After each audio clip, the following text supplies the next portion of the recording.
Welcome, everybody, to another episode of the Wrestling is Cool podcast, the coolest wrestling podcast on the planet. Sancho, how are you? Nice jacket. Oh, thank you. Thank you. I'm so happy you decide to notice the threads. This is don't roll your eyes at me. This is the close of a winner. This is the close of a man that's finally on a PLE. Another world record, by the way. We have entered. You know what I talk about? I in the last podcast, we looked over to the right. We passed by the Hall of Glaze. It was closed down. It was dilapidated. It was going to be bulldozed in a matter of weeks. And then all of a sudden, out of nowhere, a bright light, a shining star has rejuvenated the Hall of Glaze. Yes, we are open for business. Come on in, but come on in later. We're not open just yet, but the line, baby, is around the block. Yeah, but I get it. Congratulations. Your boy is in a PLE match. Couldn't get himself a singles match to save his life, but sure, okay, Money in the Bank ladder match. That's good for him. That's a good little spot for him. Do you realistically see him winning this? Because I absolutely do not. You know, Santi, did I realistically see LA Knight beat the Santos and Logan Paul in Madison Square Garden on SmackDown? No, I did not. That caught me off guard too. That caught me way off guard. And we're playing with house money now. All right. We're in uncharted territory. This is a place where we're so close. Once again, they have the ability to climb. No, I don't think he's going to win. I think Logan Paul is just too much. Look, it's going to set up SummerSlam. And I'm excited for SummerSlam. And we are going to talk a lot more about Money in the Bank. We have a separate episode that's going to come out this week. That's a bonus episode that we like to do before major PLEs, where we give you our predictions in a podcast style. So keep a lookout on that on free feeds. That's going to be free for everybody over on the YouTube channel. What's up? Yes. Santi, it just hit me in my thoughts.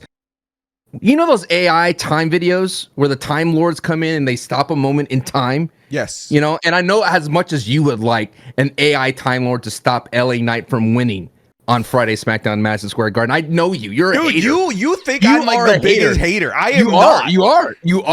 I'm just not a professional glazer. I just don't run the glaze factory. You're trying to shut us down. You're trying to get us health code infractions everywhere. You are the health inspector of glaze. Gross. That is the worst job ever. So, what is a moment in wrestling that you could wish an AI Time Lord can stop or change the course in history, since you are a savant of the WWE? I think there's quite a few. I don't want to go into like the really, really dark stuff like injuries or people passing away. Obviously, I would love to stop that from happening, but let's go into more storyline based stuff. I would like an AI Time Lord to go through space and time, grab Triple H and Vince McMahon and slap them outside the head and tell them to not do the Katie Vick angle with Kane. Please do not let Kane have relationships with a corpse. Please do not do that. It doesn't work. No one wants it. We still talk about it 20 years later, and we don't want. I missed this. Okay, very quick.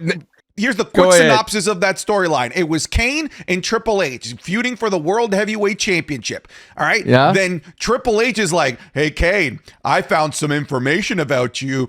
Do you remember Katie Vick?" Zooms into Kane. Kane's like, "Oh, how do you know about Katie Vick?" Turns out Katie Vick was allegedly Kane's high school girlfriend that they got into a car accident in, and then Katie Vick died, and then Triple H was blaming Kane for Katie Vick's death. And then in a backstage segment, Triple H dressed up as Kane going to Katie Vick's wake, and her corpse is right there in the coffin.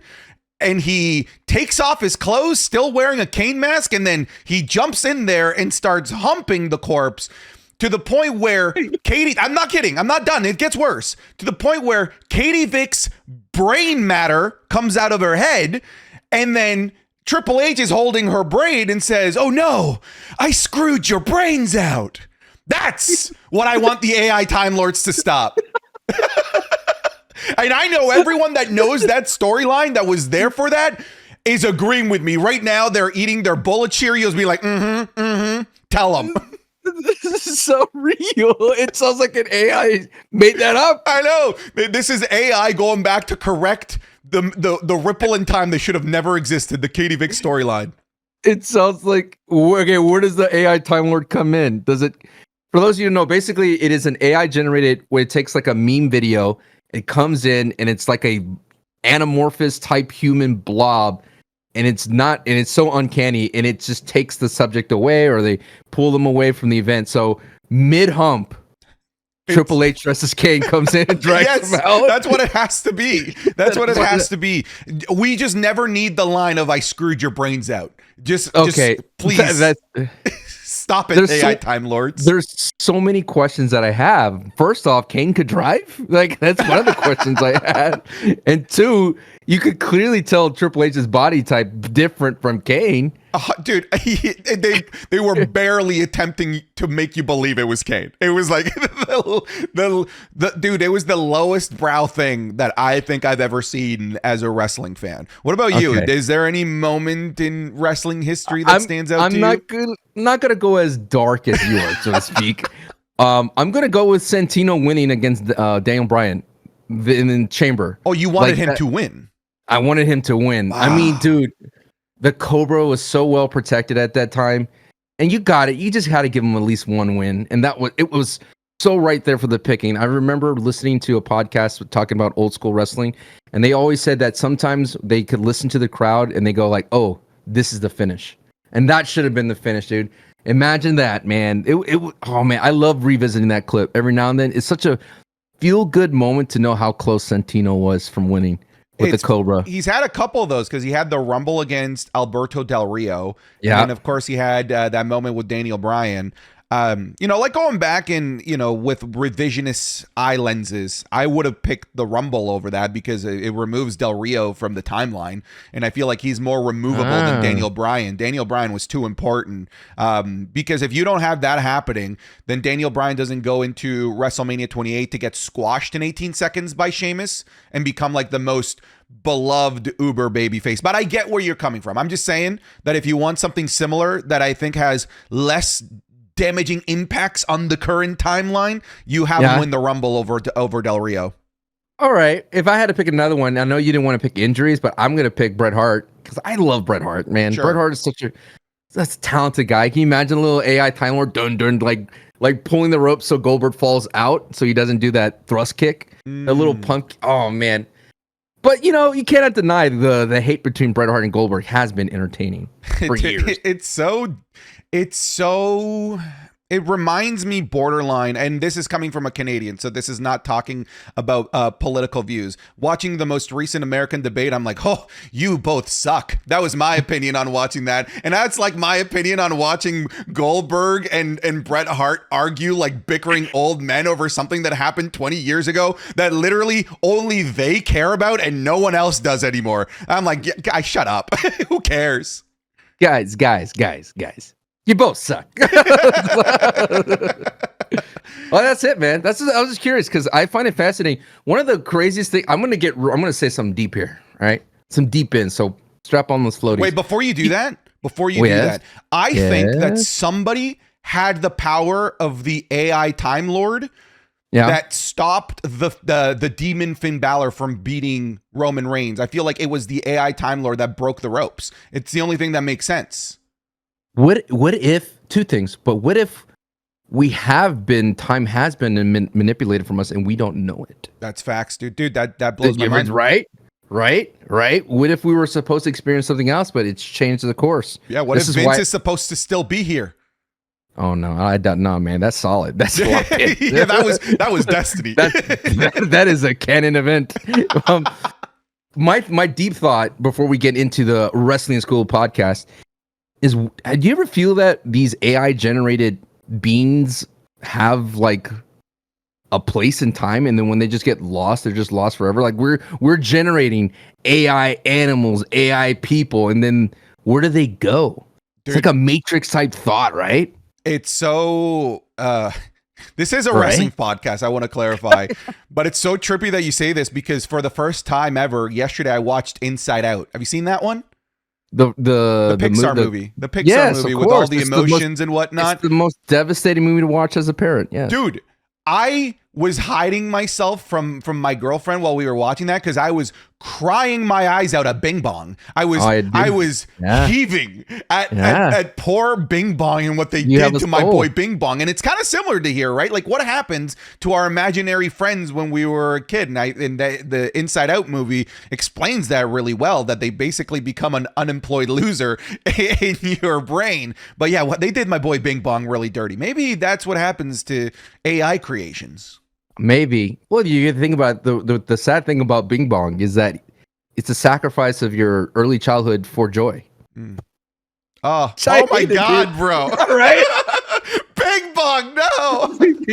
Bing Bong, dude. Some could say that Paul Heyman's the Bing Bong of the WWE. What can I say? Oh, he most definitely is. But before we dive deep into the topics of Bing Bong and the Bloodline, I'd like to remind you that this is the Wrestling is Cool podcast. Even though we've been talking about Inside Out, we've been talking about AI, this is a wrestling podcast. In fact, it is the coolest wrestling podcast. You can check us out on YouTube, all free platforms across the planet. And most importantly, you can get us 3 days early over on the Patreon, patreon.com/Santi's app. Not only will you get the Wrestling is Cool podcast episodes 3 days early, you're going to get the Wrestling is Cool Match Club watch-alongs, 5 episodes per week, which is something that we cannot show anywhere else aside from Patreon. You're going to get the Raw reviews, the SmackDown reviews, and you're going to be getting some extra bonus content as well, like a watch-along of the WrestleMania 40 documentary is going to be coming as well. So go check it out, patreon.com/Santi's app. Check the description or wherever it is that information lies, wherever it is that you're watching and or listening to this podcast.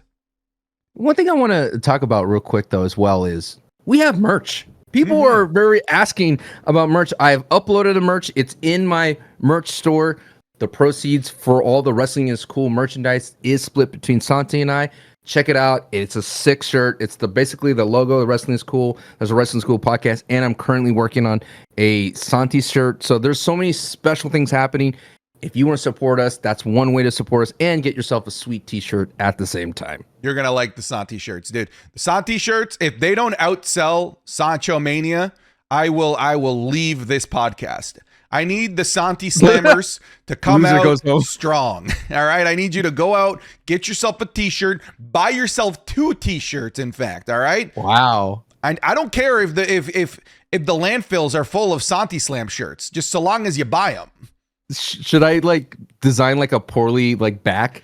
You know how some back in the 90s, dude, the wrestling or early 2000s, I feel like wrestling shirts, they had a great front, but they had a terrible back. Like the back logo made it so obnoxiously that you don't want to wear this shirt anywhere. That's a big problem with merch in general, man. Just I still think it's a problem with WWE merch today, where it's some of it is just too over the top. This is a wrestling shirt, when I would like options that are more subtle. Okay, how about this? Okay, what merch do you like from and then we'll give examples of ones you don't like, because I like that idea. But go ahead. What merch do you like and ones you don't like? I like the CM Punk shirt where it's a logo with the stars and lightning, the Chicago flag. Yeah, but that could be anything, right? It doesn't have to be a wrestling shirt in somebody's eyes. That could just be a cool design, cool logo. So I like that stuff. I don't like for example, I have the yellow LA Knight shirt and it just says "yeah" all over it. I'm like, this is obnoxious. I can't wear this outside of either going to the gym or to a wrestling show. I wouldn't wear that. It's embarrassing. What if you're enthusiastically? Yeah. No, that's I mean, sure, you can be enthusiastically like that, but there's very rare times in the day where I'm like that, you know? Very rare times. So there's no other WWE type of shirt that you like? I like the ones that also have just a logo on the heart. For for example, there's a Cody Rhodes shirt that just has his American Nightmare skull crest on there, just above the heart, and I think that looks nice. Even though it could, it looks a little bit too America, and I'm a Canadian, so it's a bit difficult to pull that off. But I just like more subtleness in my merch. Like, for example, I have this Rhea Ripley shirt, big Rhea Ripley face that says "I'm your mommy." Can't wear that. Can't wear that. Can't wear that in public. I mean, you know what I do? I think the current merch of the Bloodline was pretty sick. The ones where it's just a Bloodline, or We the Ones. Those I were like sick. We the Ones. I feel like We the Ones is a nice one. That one was nice. I feel like the Bloodline's a bit too wrestling. What about for a Austin, shirt that you want to wear outside of your social life? Austin 316? That has to be one of the quintessential wrestling shirts. Simple. Yeah, I don't know if I could pull that off wearing that in public. Are you a fan of the ones that have like the name of the city that they're in 316 No. or Suplex City? No. I mean, I guess like if you're at the show, yeah, okay, Yeah. sure, but I don't know. I feel like it's just a shirt that reminds you of a fleeting memory as opposed to something that that celebrates wrestling as a whole or celebrates the wrestler. It's just there to celebrate the one time that you were there at a show. It's like getting those concert shirts that have like the tour dates of the of the band. I feel like those suck. What I do like, I love the Macho Man one with the glasses. And it has like him in it, and the purple one has Macho Man. That's a good one. That's a classic one. Yeah, that's okay. Hulkamania is not bad. I mean, in theory. The shirts. The shirts. Just before this gets clipped. Ty Lord. No. Get him out of bed. You mentioned the Bloodline and the shirts. Let's talk about Paul Heyman and what happened to arguably like the greatest manager actor that I've ever seen in the WWE, because Paul Heyman's acting chops during that were just, dude, give that, we talked about how the Final Boss storyline and the characters that were involved in the Final Boss storyline should have been up for an Emmy or something that's like a mainstream award for acting. And I look at that Paul Heyman performance and how he delivered his facial expressions, how he was able to cry on command, the way he delivered like the big climax of saying that I acknowledge that you are not my tribal chief. Like that to me should be in consideration for acting awards, not just, your lame ass ESPY awards for best wrestling moment or your Slammy awards for biggest OMG moment of the year. No, I feel like that should be a more legitimate, legitimate accomplishment that you could go for with when you have a performance that good. I feel that's what makes wrestling special, when Paul Heyman could sacrifice himself to the storyline, to the greater good. And that's what I took away from this. I was like, dude, this is a Hall of Famer, 58 years old, taking this bump for Bloodline 2.0, understanding how essential and how crucial it is to have this new Bloodline 2.0 put over to make that Roman moment that we're going to get in the future be stronger. And one of the interesting things that we saw, you kind of teased about the WrestleMania 40 doc, is Triple H says, when it comes to creative, and this makes so much sense how we've been critiquing him and how we know where the destination is. And he said this, he's like, it's like a GPS. I know where I'm going, and how I get there is I'm free form. I take little turns here. I may go that way. I may go back, but I know at the end of the day where I want to go. And so I feel that we know at the end of the day, it's going to be Roman returning in some kind of way, in some sort of fashion. How we get there, it's totally up to Triple H how we get there. Either be baby steps or these huge monumental milestone moments, and this is that. Santi, I could not think of another time where a manager was turned on, remember that phrasing? By the person that they're taking care of. I mean, you have a vast knowledge. The one I could only think of is like, there was a time, like remember when Matt Hardy, the Hardy Boys, turned on Michael Hayes? Yes. But it didn't feel like that intimate, because Michael Hayes looked like he was just cosplaying as a Hardy Boys. Dude, look at pictures of Michael Hayes as a Hardy Boys. It does not feel real. It looks like their dad hanging out with him. But yes, as you think of any other moment in WWE history this monumental? Not in terms of a superstar turning on a manager per se. Honestly, the closest one is Undertaker deciding to bury Paul Bearer in concrete. That's maybe the closest thing in terms of manager-wrestler relationship that was deep and strong, that was broken by the wrestler. Because we see it all the time in the other way, where it's the manager betraying the wrestler. That happens. That happens all the damn time. The amount of times that Paul Heyman, the amount of times that Paul Heyman has turned on his wrestlers is actually like, it needs to be studied. That man is a genuine backstabbing pariah. It's great. But to this level, to be this good, to be this talked about, I haven't seen this before. To the point where I don't only think that this was another notch on the cap of how good Paul Heyman is. Paul Heyman's performance was so good that I feel like he almost single-handedly made Solo Sikoa's career right there, because Solo Sikoa was, yes, he was being featured prominently, but I still felt like he was in, every week was make or break for him. And every week he would come out and I wouldn't say, nope, he didn't make or break yet. He's still just in the middle. Nope, he's still hovering. That didn't make him. That didn't break him. This made him. I think that now when I look at Solo Sikoa, I do look at a top tier villain in the WWE. I do look at a top tier boss that the good guys could go up against. Do I think that he is the final boss? And maybe we can talk about this more. I don't necessarily think so, but I do think that with this performance from Paul Heyman, what they did to Paul Heyman, not only did it make Solo Sikoa, but it also, to me, was the biggest lifeline that the Bloodline 2.0 needed. It needed a moment like this. I'm not, we did call it early that Paul Heyman needed to go, but I think you're right. And I think the best line about the whole entire thing was Solo goes, "You never believed in me." Mm-hmm. What a great line to say that in that moment. You never believed in me. Because that's right there would signify that, remember, Solo was chosen as the rightful heir to the tribal chief, Roman Reigns.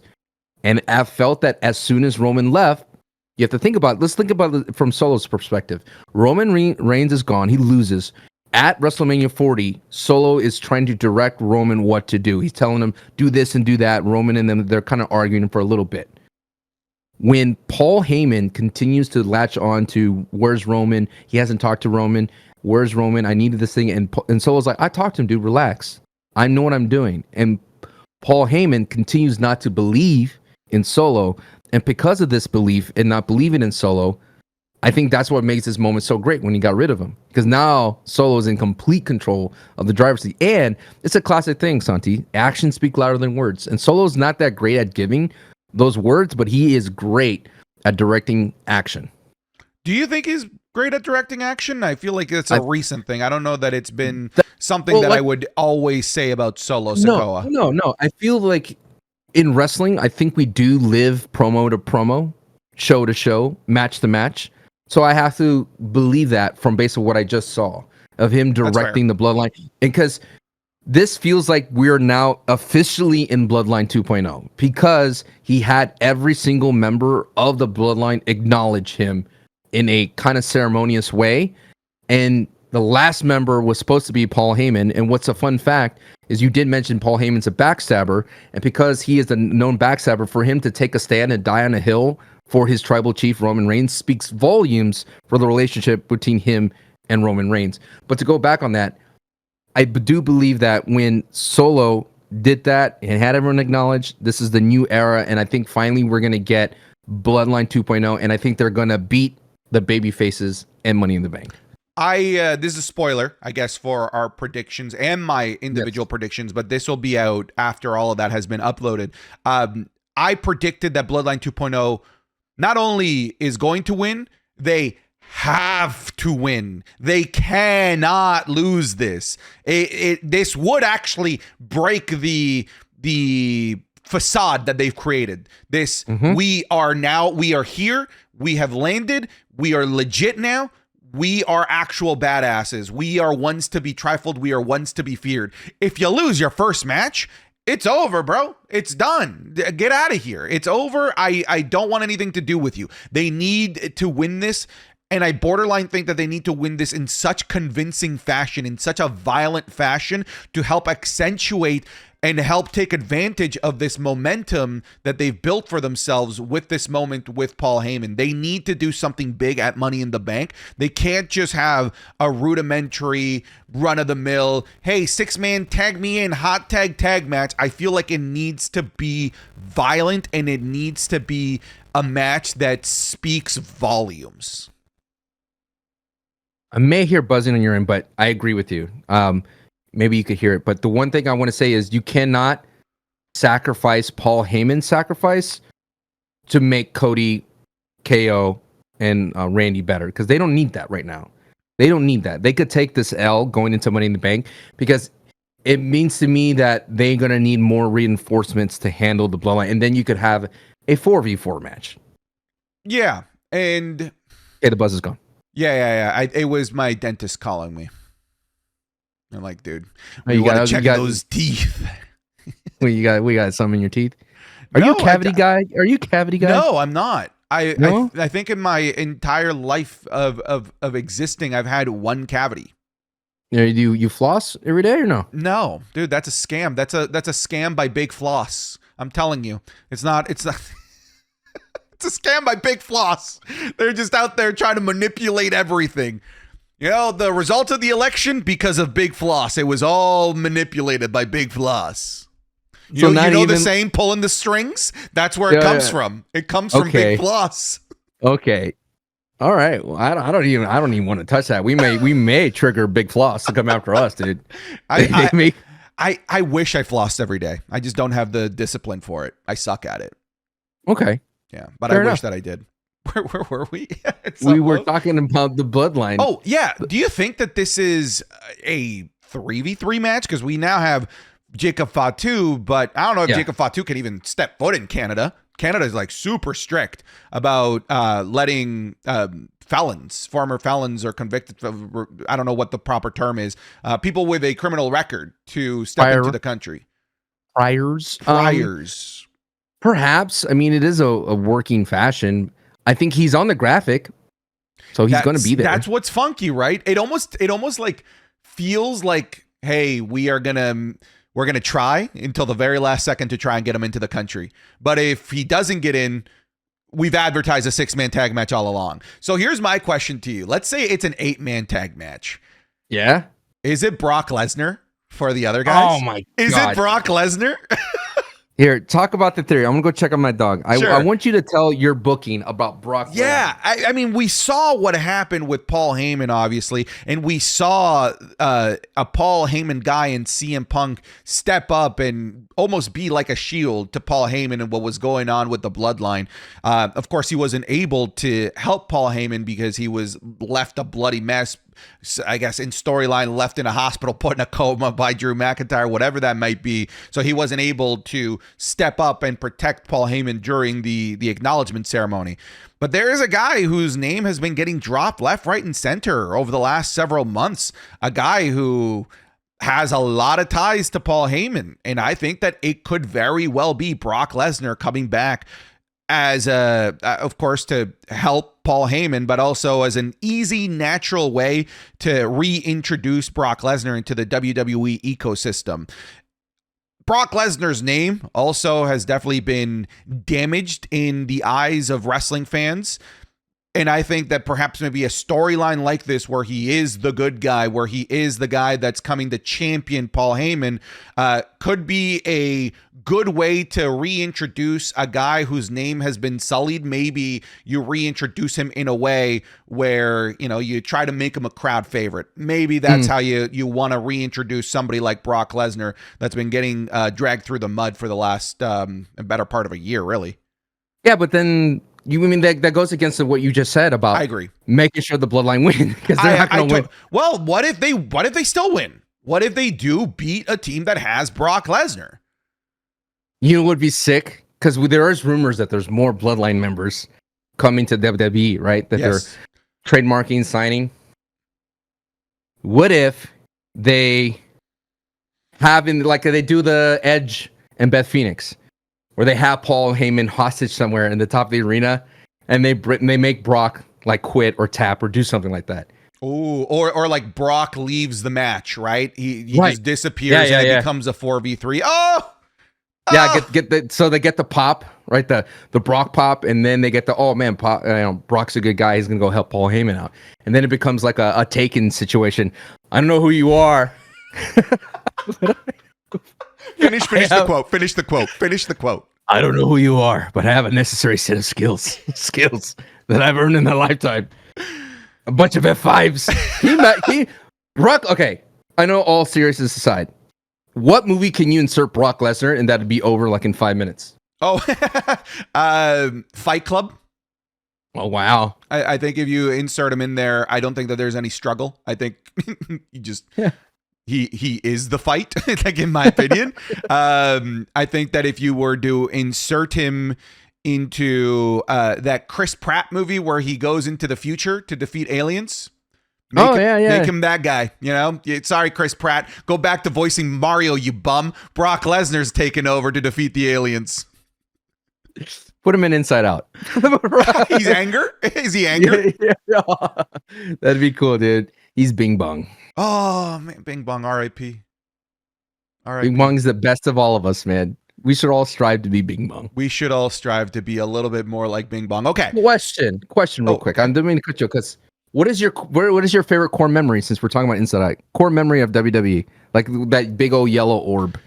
It's WrestleMania 28 as a whole. Like that night, because I got to see my dream match. You know, a lot of people are like, Santi, what's your dream match? Homie, I got it twice. The Rock and John Cena. That's my 1-2 of all time. I got it at WrestleMania 28. And then I also got my favorite WrestleMania match of all time in The Undertaker versus Triple H, Hell in a Cell, Shawn Michaels, the end of an era match as it was billed. And I watched that in a movie theater with full of wrestling fans. So to me, that actually is a core memory for me. And that was like a year into me returning to being a wrestling fan. And if that show didn't hit the way that it did, I don't know that I'm here, man. There you go. What about you? What's a core memory for you? It's not one on TV. I always say this every time when people talk about wrestling for me is when I saw Ultimate Warrior with Sergeant Slaughter and I think it was Sherry or Miss Elizabeth. It was one of those ones. I don't remember. But there was in a cage match with that blue cage and Sergeant Slaughter was able to tie Warrior or handcuff Warrior to the cage and he was able to climb out. For some reason, that's like always my core memory of wrestling. And then my other core memory is meeting Shawn Michaels. That's nice. That man has R. It was at a signing. It was like a signing event, and I was shaking. I never shook so much before. I was quivering, Santi. Were you quivering? What year was this? Like in the 90s, like 98. He was definitely high on something, probably. I don't know, dude. Don't sully my core memory, you. You think it's this beautiful memory? He's just been on perks the entire time. I thought he was crying, but it was his bloodshot eyes. No, Sean, no. Where do you think they take this new Bloodline stuff? You know, we mentioned the possibility of Brock Lesnar. Does this end in a solo Sikoa championship match with him winning the WWE championship? Like, how deep do you want to take this solo Sikoa top heel business? Like, how far are you willing to go with it? Are you talking about him beating Cody for the belt? I'm asking you, how far are you willing to take this? Like, how much do you want to cement him? You have to ask the question, does Solo versus Roman need the belt? It's a question to ask you. I don't think so. It's got the soul of the bloodline on the line. I think like that would be enough, right? We had last year's Money in the Bank was headlined by Bloodline Civil War. You know, that was for the soul of the bloodline. That main evented. It felt like a main event. So I don't think that when it comes to something like this, I don't think that you need a world title or anything really materialistic on the line. Do you know what's crazy is I know I'm like skirting around your question because I'm trying to unpack it in my mind. But what I just had this thought is the WWE has figured out a way to make Roman face without doing anything extra, right? He's literally a face without even showing any face-like tendencies or not even being on TV. But what if they build Solo up to this point? It kind of reminds me, I want to say like Game of Thrones type of character where they build it to the point where they come from like a background character and they work your way up and now they're the big guy. And then someone comes out and just squashes them like a bug as if their entire build-up was for naught. And that person that squashes Solo is The Rock. As if he just says like, oh, I appreciate all the things you've done. Thank you so much for getting me to this point. And now I'm going to take over and squash you like a bug and send Solo packing. Bro, doesn't that happen in Lord of the Rings? I feel like, it happens in all those kinds of shows. Dude, it hains all the time where you think it's that's the bad guy, you know? Yeah. But, sorry, it wasn't Zant in The Legend of Zelda, the Twilight Princess. It was actually Ganondorf all along. Is that what you're talking about? Yeah. It was that kind of stuff. I think that would be an interesting way to protect Solo going forward is not necessarily have, because Roman versus Solo doesn't Doesn't pop for me, right? But There's it has nothing- to happen at some point. I feel like that needs to maybe does be it though? It Does does. it though? He's the one that just destroyed Paul Heyman. I feel like if you don't have Yeah. that, it doesn't. Does it though? Yeah, I 'Cause feel what like if that he needs to destroyed- be what the if he destroyed- precursor. I feel like as a precursor, as a summer. Damn it, Sancho! As a SummerSlam match to the potential WrestleMania match of Rock and Roman, I think that works. But I don't think that Roman and Solo is a WrestleMania match. Well, yeah, but you are basing your premise on the fact that it was Solo that decided to take out Paul. I understand. Yes. But what no, if not it was necessarily. The Rock told Solo to get rid of Paul? Yeah, and I'm saying that if at some point or another, The Rock would need to reveal himself, but I don't think it would make sense for him to reveal himself as the perpetrator of this before Roman attacks Solo. I feel like it needs to, the Roman Solo needs to happen first with the assumption that Solo was the mastermind. Only as Solo is bleeding, he's dying, he's like, it wasn't me, Oos. Well, no, he does this thing where he goes like this and he goes, and out comes the Rock, final dude. boss. The final boss. God, dude, let's be for real. There is pops in our future that I cannot wait for. You know what I mean? Yeah. Like Roman. They're in the chamber. Roman, Rock coming back again, and Rhea. Those are the out of those three pops. What do you think will have the biggest one for you? Oh man, it all depends, man. Like it depends on the reaction.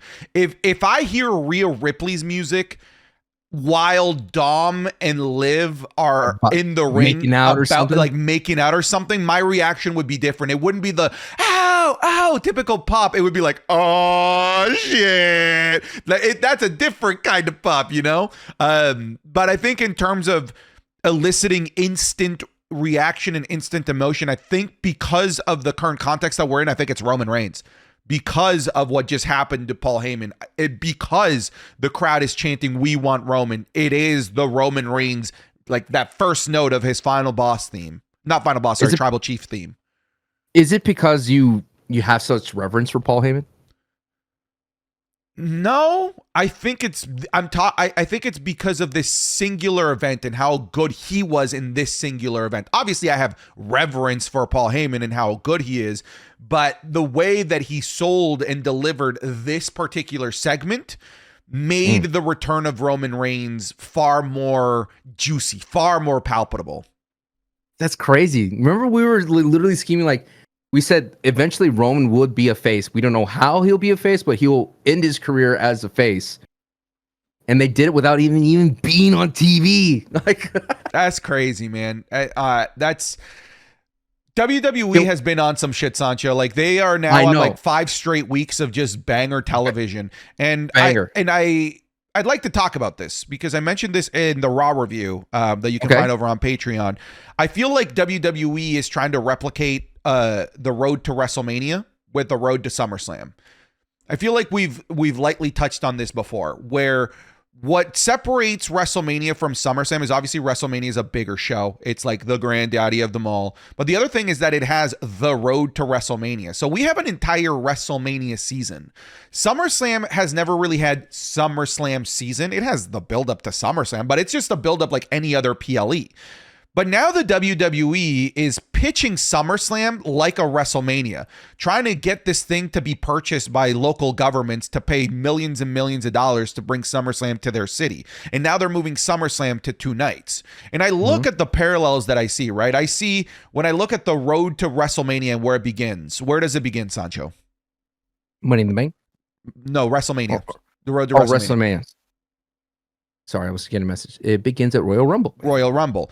Royal Rumble winners get championship opportunities, and then after that, we get another set of gimmick matches in the Elimination Chamber to pad out the rest of the card, and then we have WrestleMania. Look at what they're doing now with potentially what I'm dubbing the road to SummerSlam, which is it starts at King of the Ring. Winners, just like the Royal Rumble, get a championship opportunity at SummerSlam, followed by a major gimmick match in the Money in the Bank, and then SummerSlam. I think that this stretch of really good TV might just be timing, might just be hey, WWE just wants to tell this story right now. But I do think that this is WWE stepping up their game to try and replicate a feeling of WrestleMania season like they were doing with how good WWE was across the board for the build up to WrestleMania 40. Oh, for sure. There's a lot of money to be had if you have it for 2 nights, and especially now that they're going to do Royal Rumble possibly for 2 nights. There's so many opportunities. I'm not going to return this, by the way. I like the tag. I was like, man, it doesn't feel like you've committed to the vest. It still has the tag. When my dog was barking earlier, there was a package and the FedEx guy was having me sign it. I had to take off the vest before I opened it. Dude, okay. Super side note story, okay? Yes. This was Halloween 2012. All right. I went out as, do you remember? It's not Zorro. Everybody thought it was Zorro, but I went out as the guy from The Princess Bride. That's very much supposed to be the Zorro. The As Carrie You Wish. Ells, yes. Carrie Ells. The stable boy. Yes, yeah. So that's who I went as for Halloween. And anyways, we go out drinking. It's a rough night. We go to get some breakfast the next day, and we're getting terrible service, like just bad service, to the point where I stand up and I'm like, I want to speak to the manager, and then my friends are looking at me as I'm head to toe without the mask, still in my Carl Elwes uniform, with the blouse. The blouse. I'm still in my blouse. I'd like to speak to the manager, and I was like, I shouldn't have came in this. This isn't going to hit as well as I thought it was going to. And did he say "as you wish"? No. I backed down from the conversation after I realized I was in costume. Oh man, you look like the 5th member of the Bloodline, all black with the blouse, dude. Hey, sorry for derailing your train of thought. We were talking SummerSlam. I think it's important to have this SummerSlam because it reminds me of the bowl season, the college football. College football figured out a way to make every single big, the big bowl games like the college playoffs, the Fiesta Bowl, the Sugar Bowl, and all those things mean something more than just being the Sugar Bowl champion. Now it leads to something further, and that notion is the tale of all this time. And the way they were able to figure that out to make every PLE matter means a lot, because now you have to tune into those road to King of the Ring. It's not just some random what is it? Just an elimination chamber just for elimination chamber's sake, or a King of the Ring. It's not, you're not wasting your PLE or Saturday or Sunday just to watch a pay-per-view that means nothing, and that it's just going to have imagine if the King of the Ring did not, they added that stipulation very late that they were going to get a guaranteed title shot. If it didn't have that, Gunther wouldn't really matter right now. Like, he's just really doing nothing. And at the same time, it does serve a great way to okay, we could shelf Gunther for a bit, and he will still have that power when he comes back around during the actual road to SummerSlam on that month prior. So I think it's a great way to stash talent for a bit, like a Nia Jackson, like Gunther, and keep them invested when they come back.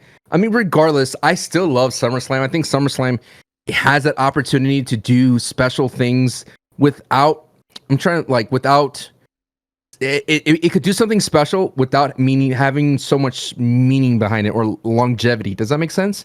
Yes. But because of this, it could do something special and add that longevity too.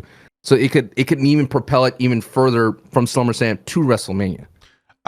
And it doesn't even have to be from SummerSlam to WrestleMania, because now Survivor Series. It could be, because it could be 2 Survivor Series. Maybe that becomes a 2-night affair. Maybe to the Royal Rumble. Like, WWE right now is on a major high, like, as a business, and it's clear that they are still an incredibly hot ticket. That governments are, who knows how much Indiana and Indianapolis paid to have all 3 of those major shows over the next 6-7 years or whatever it might be.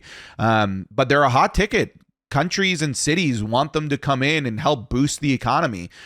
And they're going to take advantage of that. And the best way to take advantage of that is to give us more of the thing that is being requested, more SummerSlam. Maybe WrestleMania becomes 3 nights. God, I hope not, but you never know.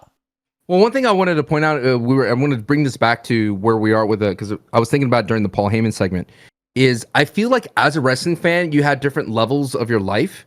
Let me unpack that for a second. So as a kid, you believe it as the product is being presented to you. You believe that Paul Heyman is gone. Paul Heyman got destroyed. But as you get older, you understand, yes, it's a scripted show. We all know that.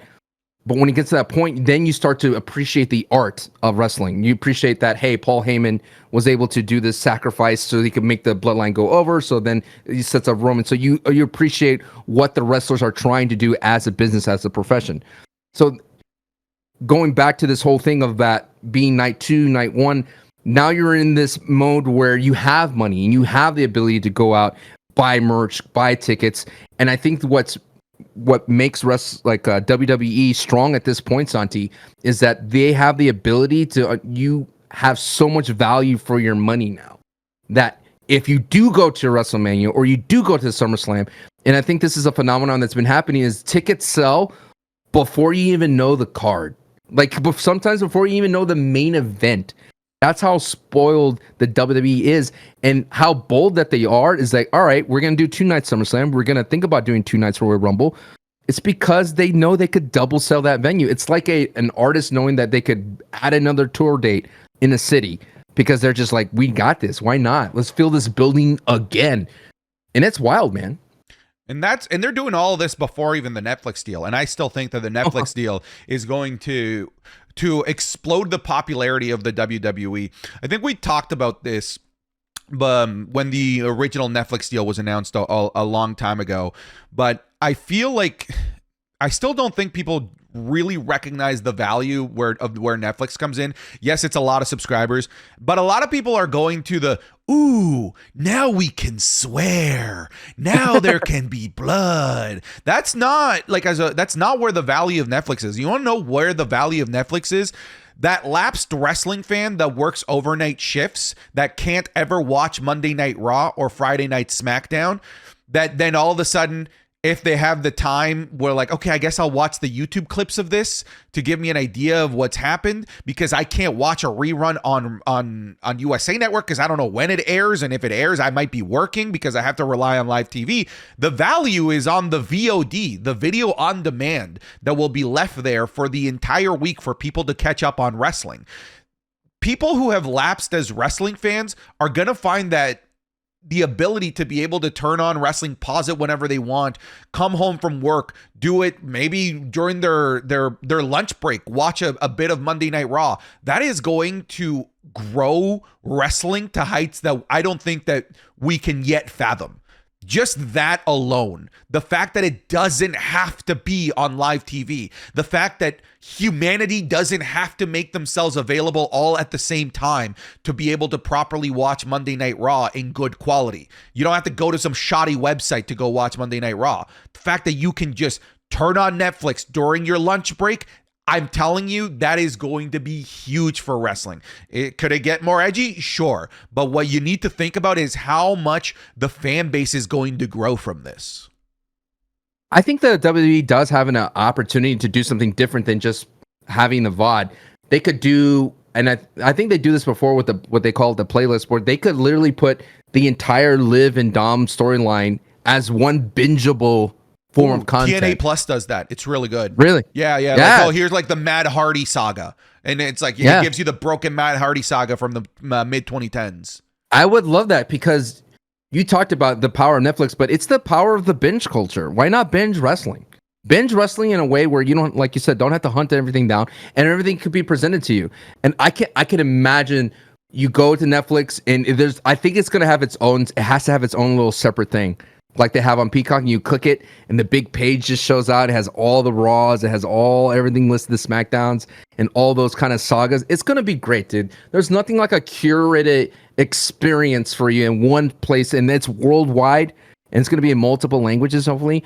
And I love it's not just because of censorship, Santi, but I don't know if you know this, but here in the States, we get hosed. We get hosed. Yeah, you guys got bad. That SmackDown was unbearable to watch. Madison Square Garden SmackDown was one of those moments where there were so many awesome, fun moments that was being literally black screen, censored, muted, and it's like, come on, man. It's the middle finger. I get it. Like, come on. Yeah. Can you explain that to us Canadians? Because that was not censored here.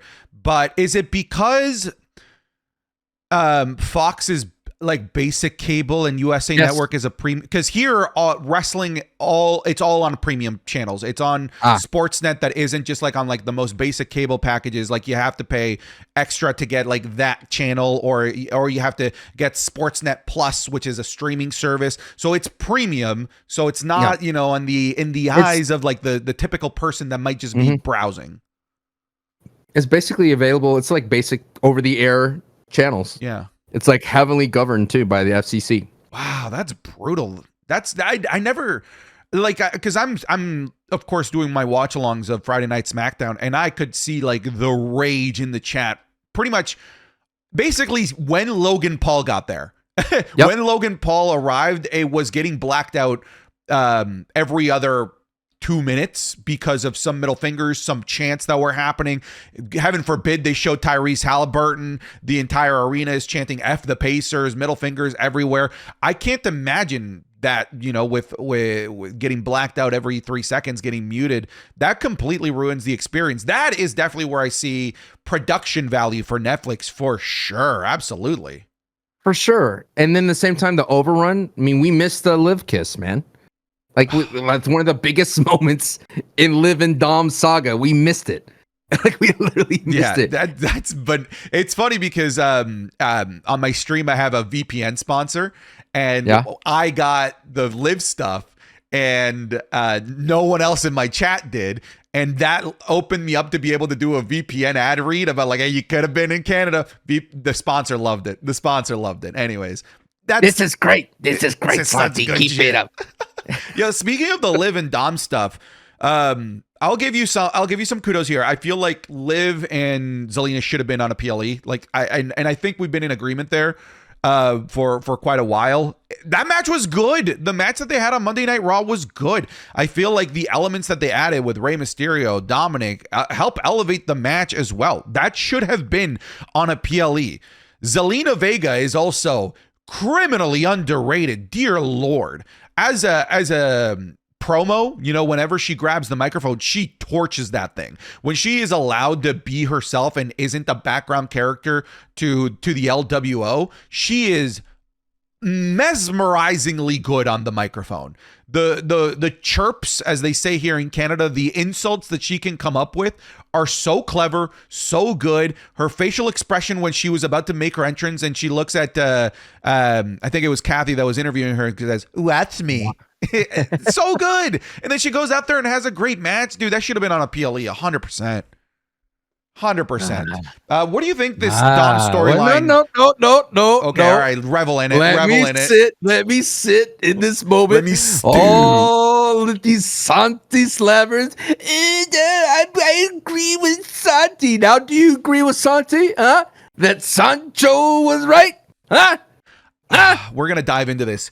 My argument, Sancho, is not about a number of matches. It is about the matches that deserve to be on a PLE. You want to know why I don't want to let you book a PLE? Because you would have put bum-ass Xavier Woods versus Karrion Kross on there. You would have been like, don't do that. Dude, is so good. You gotta give Karrion Kross a chance on a PLE. You gotta give him the PLE experience. That would have been you. You would have ruined Money in the Bank with that garbage match.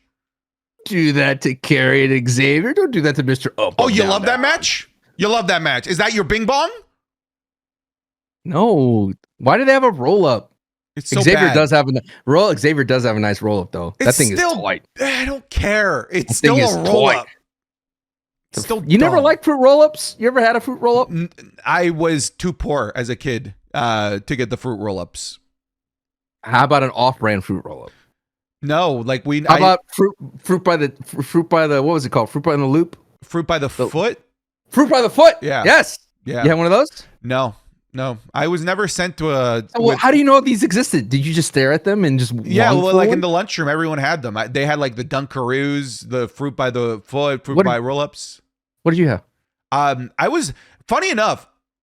It was seen as like me being the weird kid, but going back, I was like, yo, I was actually eating good. I had like a meal, like the leftovers of last night's dinner that I that's actually like a meal, actual food. What everybody's like, here's my Dunkaroos, my fruit roll-ups, and my peanut butter and jelly sandwich. And I was like, man, I wish I was that kid. And now looking back, I was like, yo, your diet fucking sucked. No wonder I'm such a physical specimen. Even as a kid, I was getting my beans, my protein, my steak, my chicken, my pork. That's what happens when you get a good diet right from being a kid. Oh, aneurysm. You're like Macho Man, dude. The cream of the crop. Get to the top, yeah. Oh, let me trade you my protein shake for that there fruit roll up there. Jeez. To go back to what you're saying, no, I mean, you have to think about it, though. Zelina and Liv Morgan on paper is not PLE, but I'm just telling you that you got to give them a chance to cook. And I think like that match with the amount of people on it, I agree, deserves that PLE. I'm just saying there's room on PLEs. That's all. There's room. Why don't you think that was PLE worthy? Like in terms of wait. You said that on paper. Yeah, on paper. I don't want to put words in your mouth. On paper, you said that it wasn't PLE worthy. Why do you say that? At the very beginning, like when you saw Zelina and Liv first starting off their feud, and you knew that that's where we're going to end up, and they gave us a lot more TV time, and they gave Zelina the mic. Without Zelina getting the mic, that does not become PLE worthy. When Zelina started to cook, like we mentioned, she brought that to a PLE level because, like you said, the one missing piece for the Liv Morgan was the title. And the same thing with Rhea. What was missing with Rhea's run is the title kind of feud. Zelina all of a sudden became a viable contender. And in that match, she was booked properly to be the one that could possibly beat Liv. I mean, she hit that crazy sunset flip and almost pinned her, but Liv rolled out of the ring. And they had multiple moments. It was a kind of weird when Dom threw a chair literally in front of the ref's face. I'm like, what are you? Yeah. It's I think the ref was in the wrong spot, or they kind of like. Yeah, I think the ref was supposed to be looking at Ray. Yes. It was supposed to be looking at. Yeah. Yes. And then you were just like, it is what it is. But let's just put our feud down here for a second about PLEs. And just focus on Zelina. Zelina is cool. All right. And I think that Zelina. There's a little Dwayne. Yeah, the little dogs in the background if you're watching the video version. That's the thing. I feel like Zelina, you said it the best, is that she was an LWO decoration where she just simply did her bilingual promos and she would say a thing and it was just like, that's not where she's best served. She serves best as a solo or a mouthpiece for somebody. But I do see a future of Zelina holding on the title. Dare I say, she would be a lot better champion than Bayley right now. Oh, you're one of those. I'm not a Bayley hater. I'm not a Bayley. No. I'm saying that right now, Bayley on the mic is not as good as Zelina on the mic. And Bayley right now is holding on to the belt because of her past and not what she's currently doing. Right now, Bayley's being built as a technical wrestler and she's overcoming her opponents with a technical roll-up like we talked about Xavier. But she does not have that same kind of pizzazz and flash that Zelina could bring with her luchador skills. Like Zelina's luchador skills are getting better. Like she's adding more to her I guess playbook or her moveset. I mean, she's doing some Street Fighter moves in there. I love that Zelina thinks about her outfits. She does a lot of cosplaying as well. She does a lot of extra things that she really cares about the brand. And I love that what Zelina is doing is I want to buy one of that Sega Zelina shirts. And I think I relate to Zelina a lot because she's a gamer and she always has like a little Easter egg for us as a gaming fan. Everything that you said, I think you hit it on the head. Including Bayley. Okay, great. I actually agree on the Bayley bit. It's just, yes. I do think that people are overly critical right now of Bayley, but I don't think it's because Bayley is bad. I think it's just that there are some other people that are doing better work. But I just don't think that there's anyone on SmackDown that's like, this should be the person that should be above Bayley. I think that that when it comes to character work, there's no one on SmackDown that I'm like, man, I wish that was the champion right now instead of Bayley. Is there anyone that you see on SmackDown that, like, from a character perspective, that you wish was champion instead of Bayley? Because I don't right now. Is Chelsea on SmackDown? Chelsea's on SmackDown, but she's only just getting revved up, I would say. I feel like that would be... I feel like I would love to see her as a champion. Like the prospect. We know how great Chelsea is. Yes. But we need the the step by step. We need the build up to get her there. But I'm talking like ready right now at the moment. I don't think anyone aside from Bailey. May I present Nia Jax with Tiffany Stratton?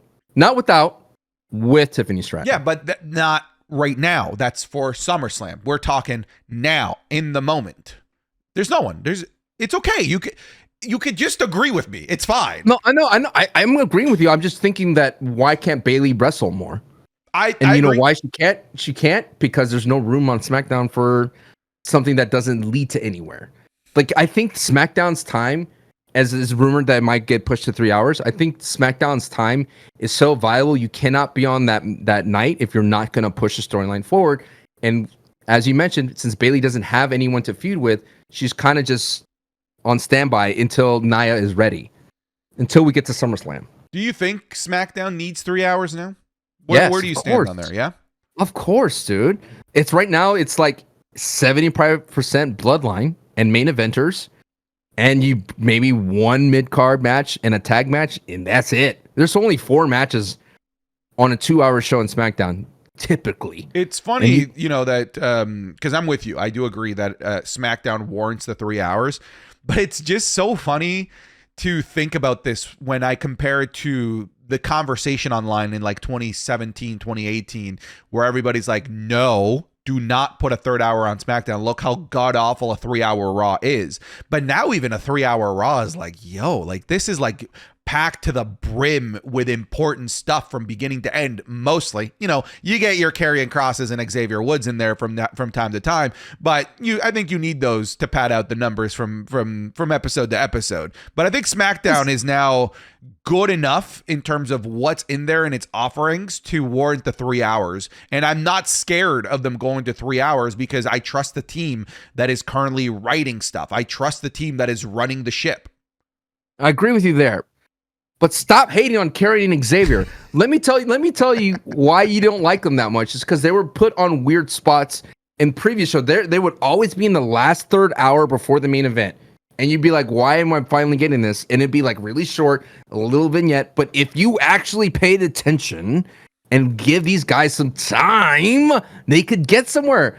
My only problem with this, Santi, with the way it was booked is why we were booked with Xavier versus Kofi and that ending where Karrion's like, you should have shook my hand, Xavier. It didn't make it feel like Xavier was going to turn on Kofi. It felt like it put New Day back together. I know. And it felt like, why put Kofi in this crazy arm clutch and make it seem like someone was supposed to come out and no one did come out? And I know Big E cannot be active, but can he just be intimidating or pop out? A presence. Be there. Like, what if they say like, hey, Big, like, what if it is known in that universe of the kayfabe universe that Big E does have a broken neck and everyone understands that he cannot get physical, so people respect his that I don't know, that frailty, but he's still able to like be aggressive.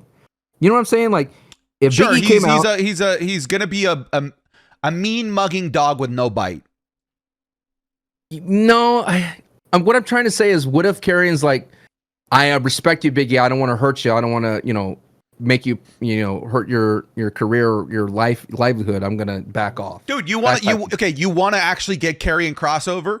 Don't tell us Big E is cleared. Have him come back, make us believe he's not cleared, but he is cleared, and have Karrion Cross beat him down, or like put him in a like a neck hold, like some submission hold or something. Yeah.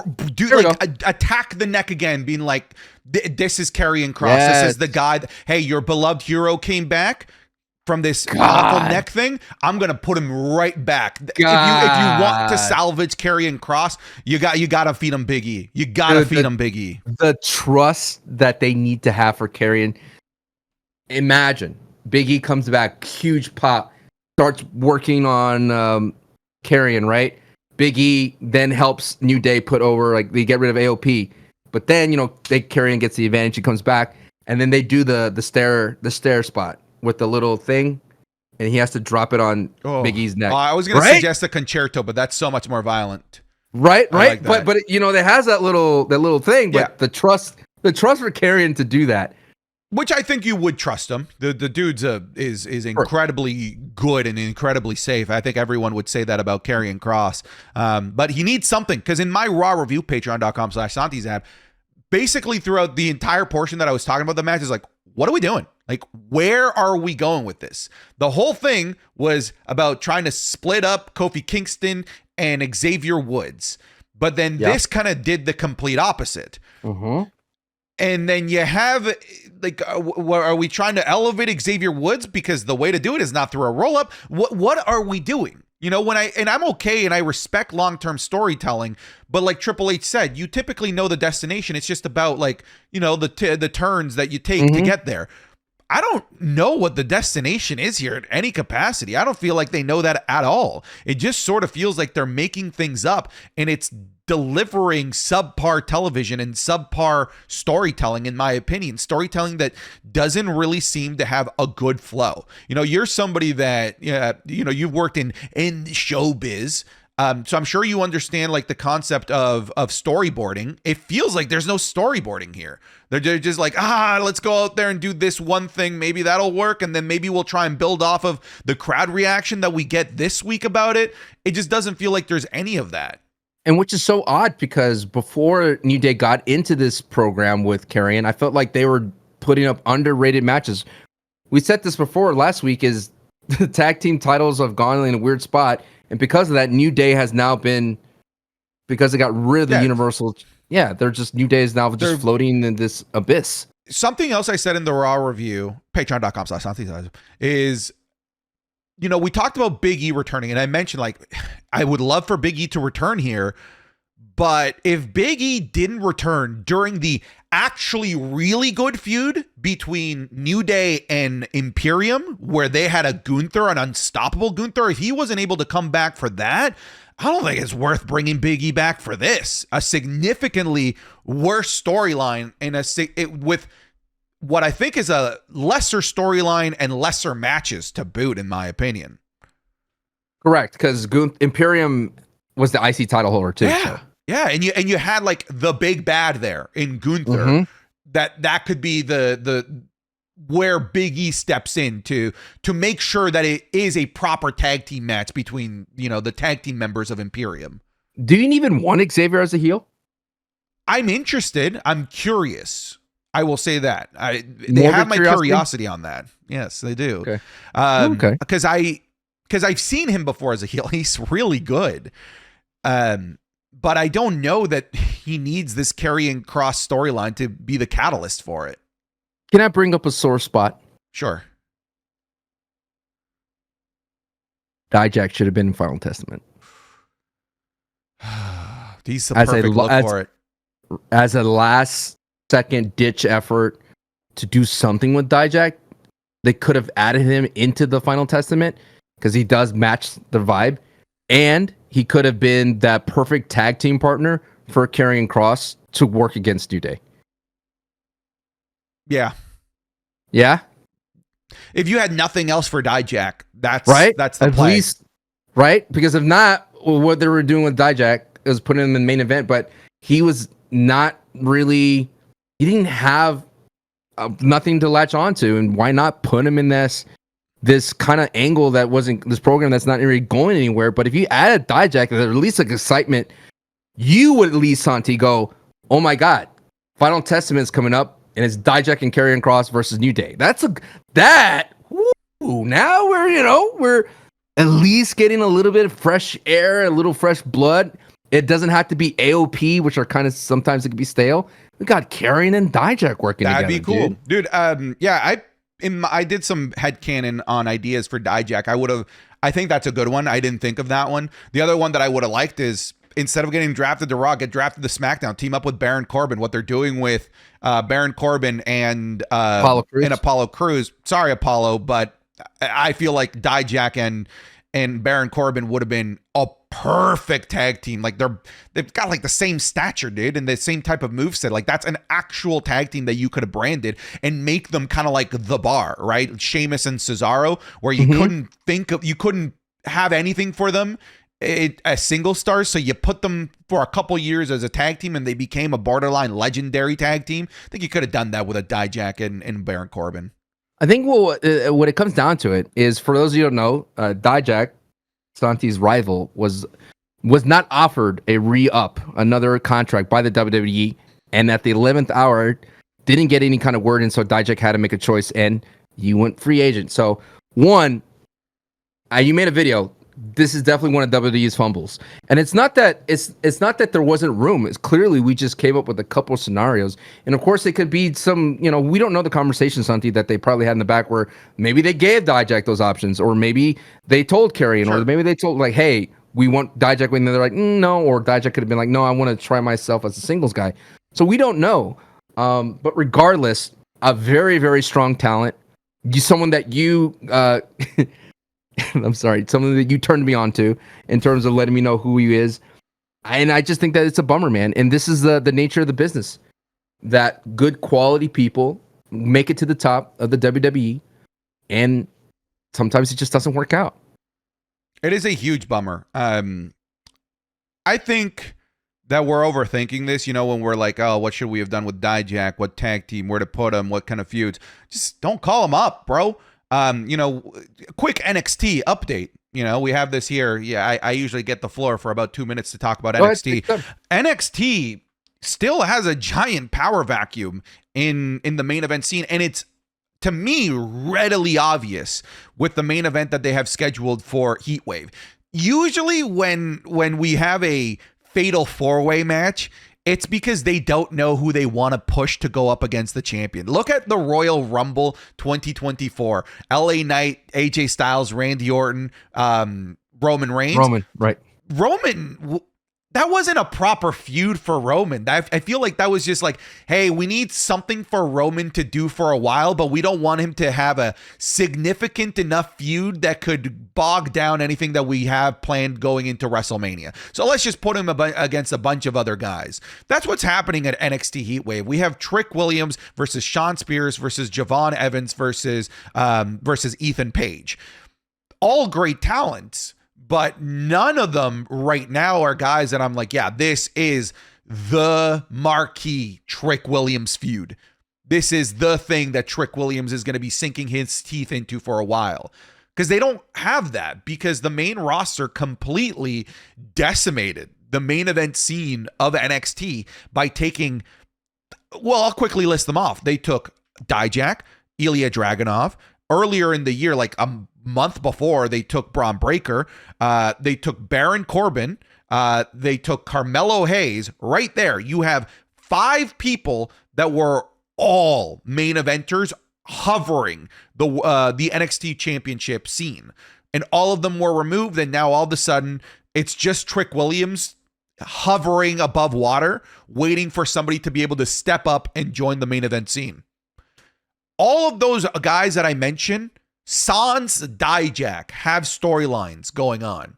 Just don't call Dijak up. Have Dijak be the program of the summer for Trick Williams.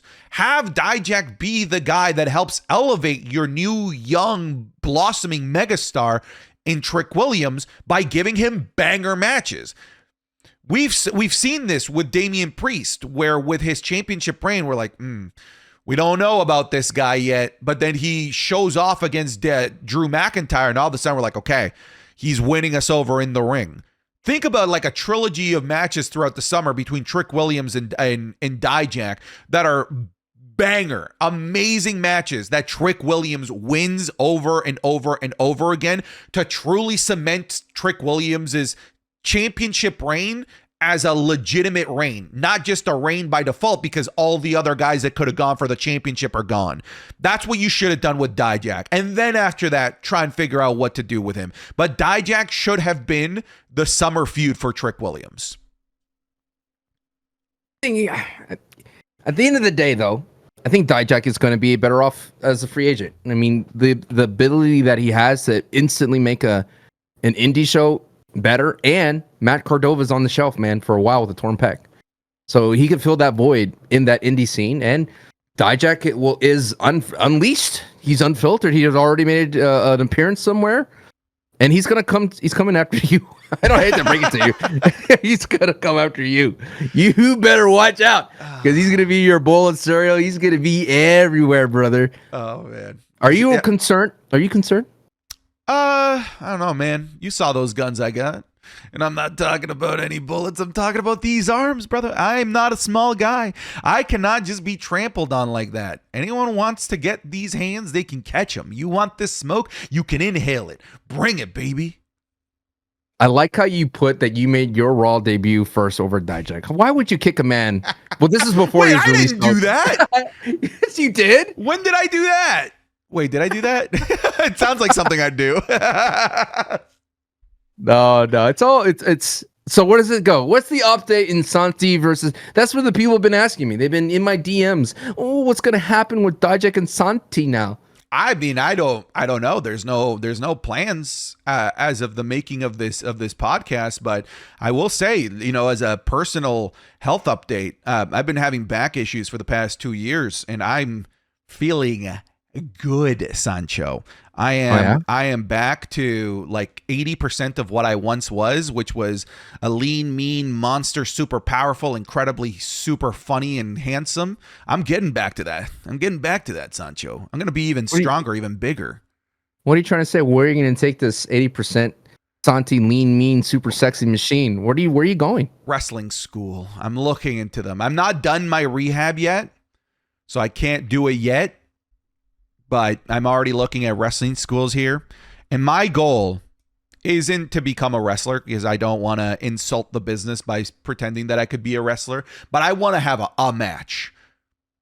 So if there's anyone out there that wants this match, that anyone out there that wants the spotlight, the aura that the host of Wrestling is Cool could give you, I could let you latch on.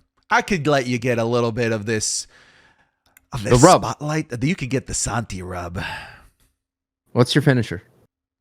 I think I would do a clothesline from hell style. I already know what my character is, my entrance theme is. Ripcord or no ripcord? No ripcord. So, but would you hold them like JBL, or is it just like off the ropes? Off the ropes. Yep. You've seen these arms. I don't know. I have a finisher. Can you show me again? Just rewind. Just go back. I can't overexpose these. Yeah. Okay. Do you want to give your character away, or are you going to save some for another video? Like, no, I know what my character. Like, here's the thing. Like, my character, if I was there for a long-term storyline, is I want to be a fake man of the people. Being Colombian, and I definitely don't want to glorify him, but a major cultural piece in Colombian history is Pablo Escobar. And that's how Pablo Escobar masqueraded himself for a long time, as a man of the people, as a man that gave him protection. Yeah. Gave him protection too. A man that would build homes for people, a man that would literally build towns. But what you wouldn't know is that then he would go into those towns and recruit your 12-year-old kids to become his drug runners, to become his killers. Those houses that would then become his hideouts would hide drugs. So how would you bring this to the wrestling world? Well, I'm just saying, like, I obviously wouldn't do a drug lord character.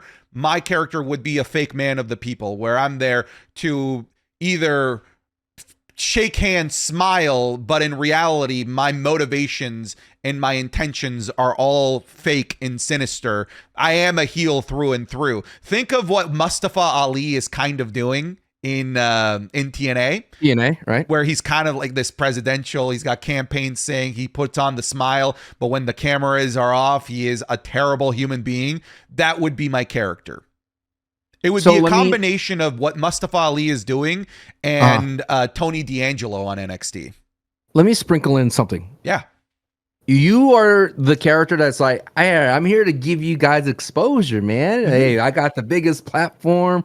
Let me help you out. Why don't you come to my show and I'll give you exposure. And at the end of the day, you're just there for all the likes and follows. Yeah, exactly. And I've already got what I think would be my promo attire, which is 100% inspired by Razor Ramon. I've got the shirt. I've got the right mix of like button down, cool, laid back, fun guy shirt with a little bit of chest hair that's going to be sticking out with the gold chain. I've got my character and I've got my entrance theme. I've got it all laid out. Are you gonna like slick your hair back or no? Like, is it gonna look like? I'll gel my hair, but I don't think I'm gonna little curly. Yeah, none of that.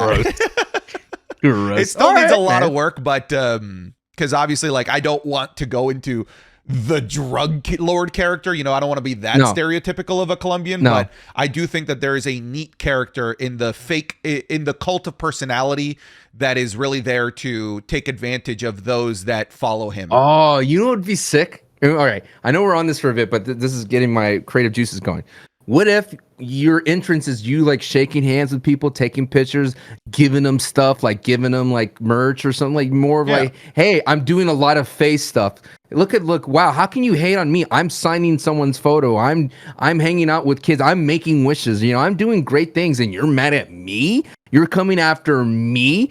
Are you doing these nice things for people? But it's like, yeah, dude, but you do heal things in the ring. No. So dude, those kids that I would give like a Xbox 360, like an Xbox, an Xbox 2 during my entrance, I would hide behind them as like the baby faces coming after me. Like that's the type of character that I'm talking about. And you'd be like, and not that you're saying you can do a program with AJ Francis from TNA, aka Top Dollar. You're not going to go like, what have you done, AJ? You haven't. And again, AJ's the face in this angle. What have you done, AJ? You're just there spending money on yourself while I'm buying Xboxes for the kids. When's the last time you bought an Xbox? You probably bought it for yourself. You're so selfish. Dude, I am the man of the people. Did you ever hear the story of the guy? And we're over an hour deep, so if you're here, you're a super fan. Did you ever hear the story of the guy that gifted a bunch of Xboxes to a hospital and the only game that he gave them was Call of Duty 3 so that he could fill Call of Duty 3 lobbies so that he could play his favorite Call of Duty game? No, I never. Which is like it's like borderline. It's a kind gesture. It's not illegal, but it's so wrong, hilariously evil as well. He's just like, I just want to clown on these kids on Call of Duty 3, and no one is playing this game, so I have to buy these Xboxes, give them the hospital so that they could log on to COD 3 so I could own them. That's hilarious. Like that's the impetus of the character. I love like funny little storylines like that. So you're the kind of guy that will say, yeah, I'll add you in Fortnite, but you don't add them? But you don't add them in Fortnite. Nah, you don't. You block them? You give them used V-Bucks cards? Oh, that's... So I think there's a really fun character somewhere in there, and I think it's a character that the closest thing that somebody is doing right now in the industry that in a major promotion, I would say, is Mustafa Ali with his campaign stuff. It's really, really fun stuff. But that's kind of the character that I'm looking into. You better watch out, man. Better watch. Dijack's coming.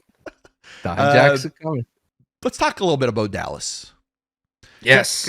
I'll say this, okay? I said this Taylor in the Raw Rotunda. review. Yes. I said this in the Raw review.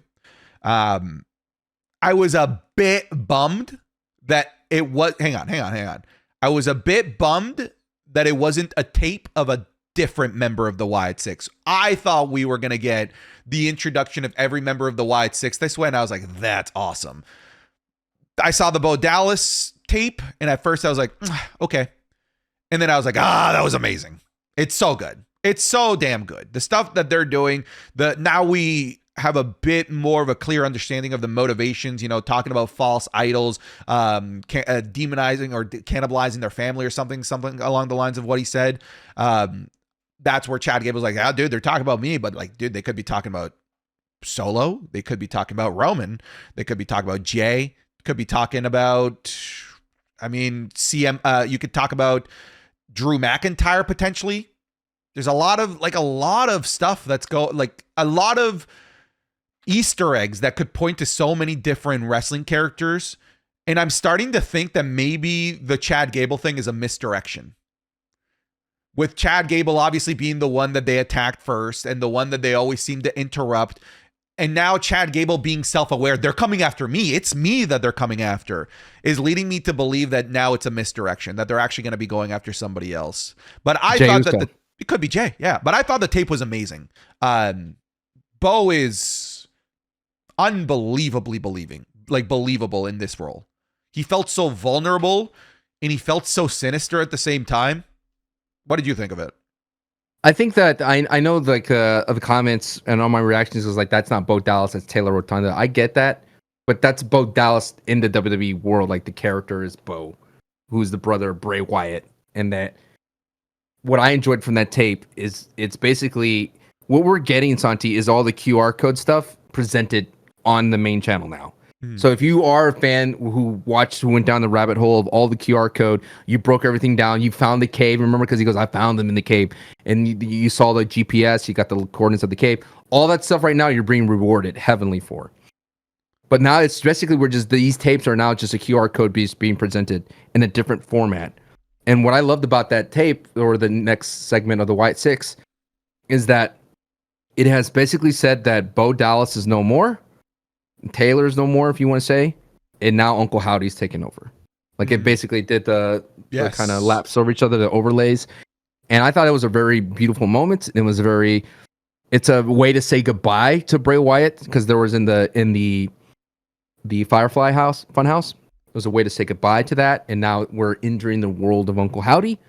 And at the same time, I love that they're allowing the other characters on screen more. So we saw the other Wyatt Six attacking or scaring Chad Gable, and it's just a matter of just you just have to accept when they appear on screen that this is, for me, how I handle it is like I'm going into another realm, and I know that's not how the WWE presented it, but I'm going into a different alternate reality. Like it's like when the WWE met with Scooby-Doo, you know? Is there a real talking dog? No, but I'm here for it. I'm going to have this fun. Yeah, and I appreciate you mentioned Scooby-Doo. I appreciate the occasional dip into different worlds. Like we saw the NBA stuff with Tyrese Halliburton. That was hilarious. Brunson. I laughed so hard. I don't want to move too quickly away from the Bo Dallas topic, but I just don't think that they build on too much. And we talked a lot about it last week. Is there any other thoughts on that? Because I feel like right now it's just a waiting game to see where they go. It is definitely a waiting game, and I'm not sure how they're going to handle it in the ring, but the idea, if they use the Wyatt Six to either reveal motivations from different wrestlers, to reveal a layer of them that we didn't understand, to expose their weaknesses and their faults, to make them a stronger character, I'm all for that. Because of the Wyatt Six, we're getting Chad, who's no longer being abusive to the Alpha Academy, but now he's begging the Alpha Academy, like, let me back. But there's still that side, like, you don't really trust Chad here 100%. He's begging for Otis, but there's like a little bit like, do we still trust Chad? Like, why does, there's that layer of fun they're getting. And if they do go after Jey Uso, then we get to go, like, come on, dude, they could give us that John Cena cinematic thing with Jey Uso. Imagine diving into that. And remember, the Usos have especially Jey, that past would be worth exploring, because you have to think about Jay's character to be able to go from the Uso penitentiary to this aura. Like, I am completely 100% sold on Jey Uso. The more they do Jey Uso with the crowd, that he's a man of the people, that hype entrance in Boston, I was like, dude, I'm in. Like, Jey Uso may have a B+ or a B kind of in-ring performance, but he is an S tier everything else. Like, in terms of just coming out and the hype that he brings the crowd, the investment is amazing. So imagine if the Wyatt Six could remove, like, let people get deeper than the Yeet. Then you're like, ooh, now we get something that's a fleshed out Jey Uso. And that's what I think has been missing. People ask me, what do I think about this version of Jey Uso versus the version that we had during the Bloodline?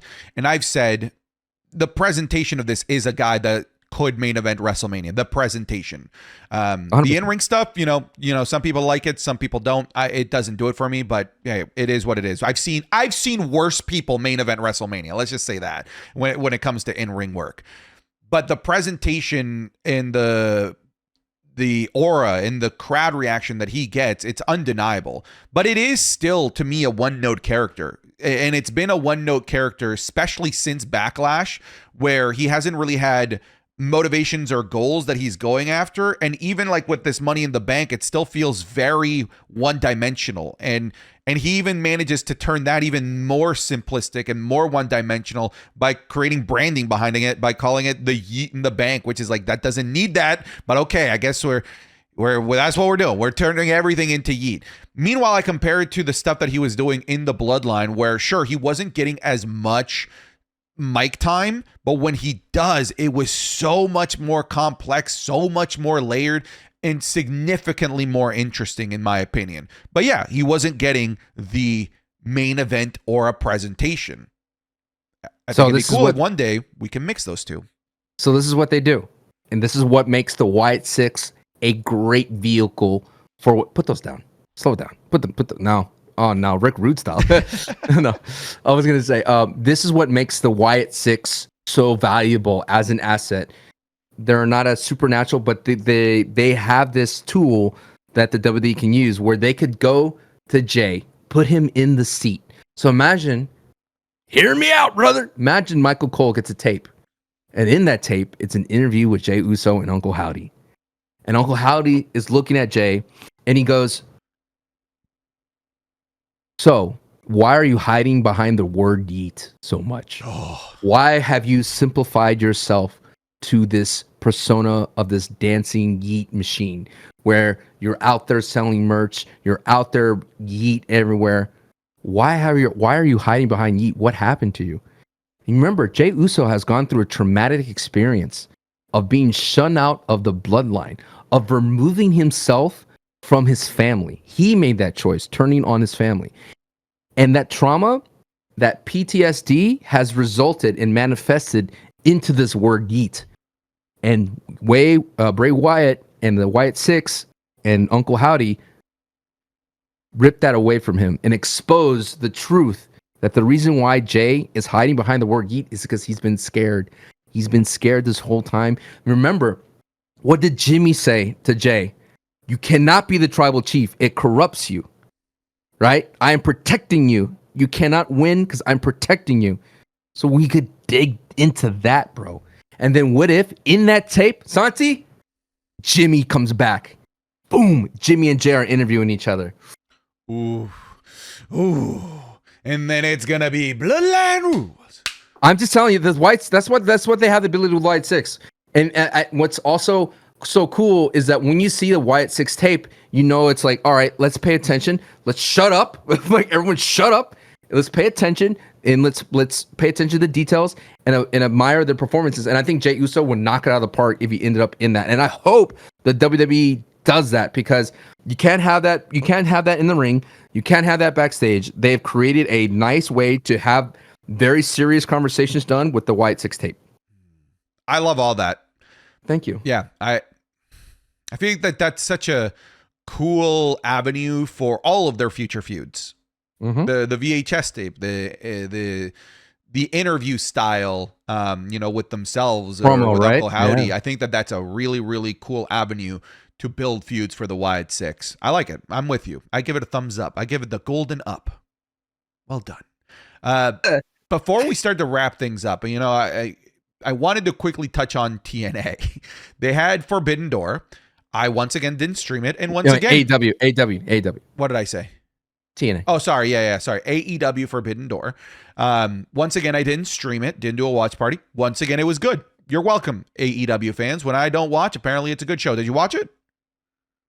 No. Again. I just that price difference is so expensive for me to do it, and at the same time, it's hard to jump into AEW. And I want to stress that yes, the Wrestling is Cool podcast. It's not that WWE is cool. It's Wrestling is Cool. We want to get involved in AEW, but it is so difficult to cover AEW. To like our friend of the show, Alan Alan Owens, basically was at AEW, showed MJF's entrance, was hyped about posting AEW clips of just entrances and finishes, right? As a fan at the show, after buying a ticket, and he gets copyright struck.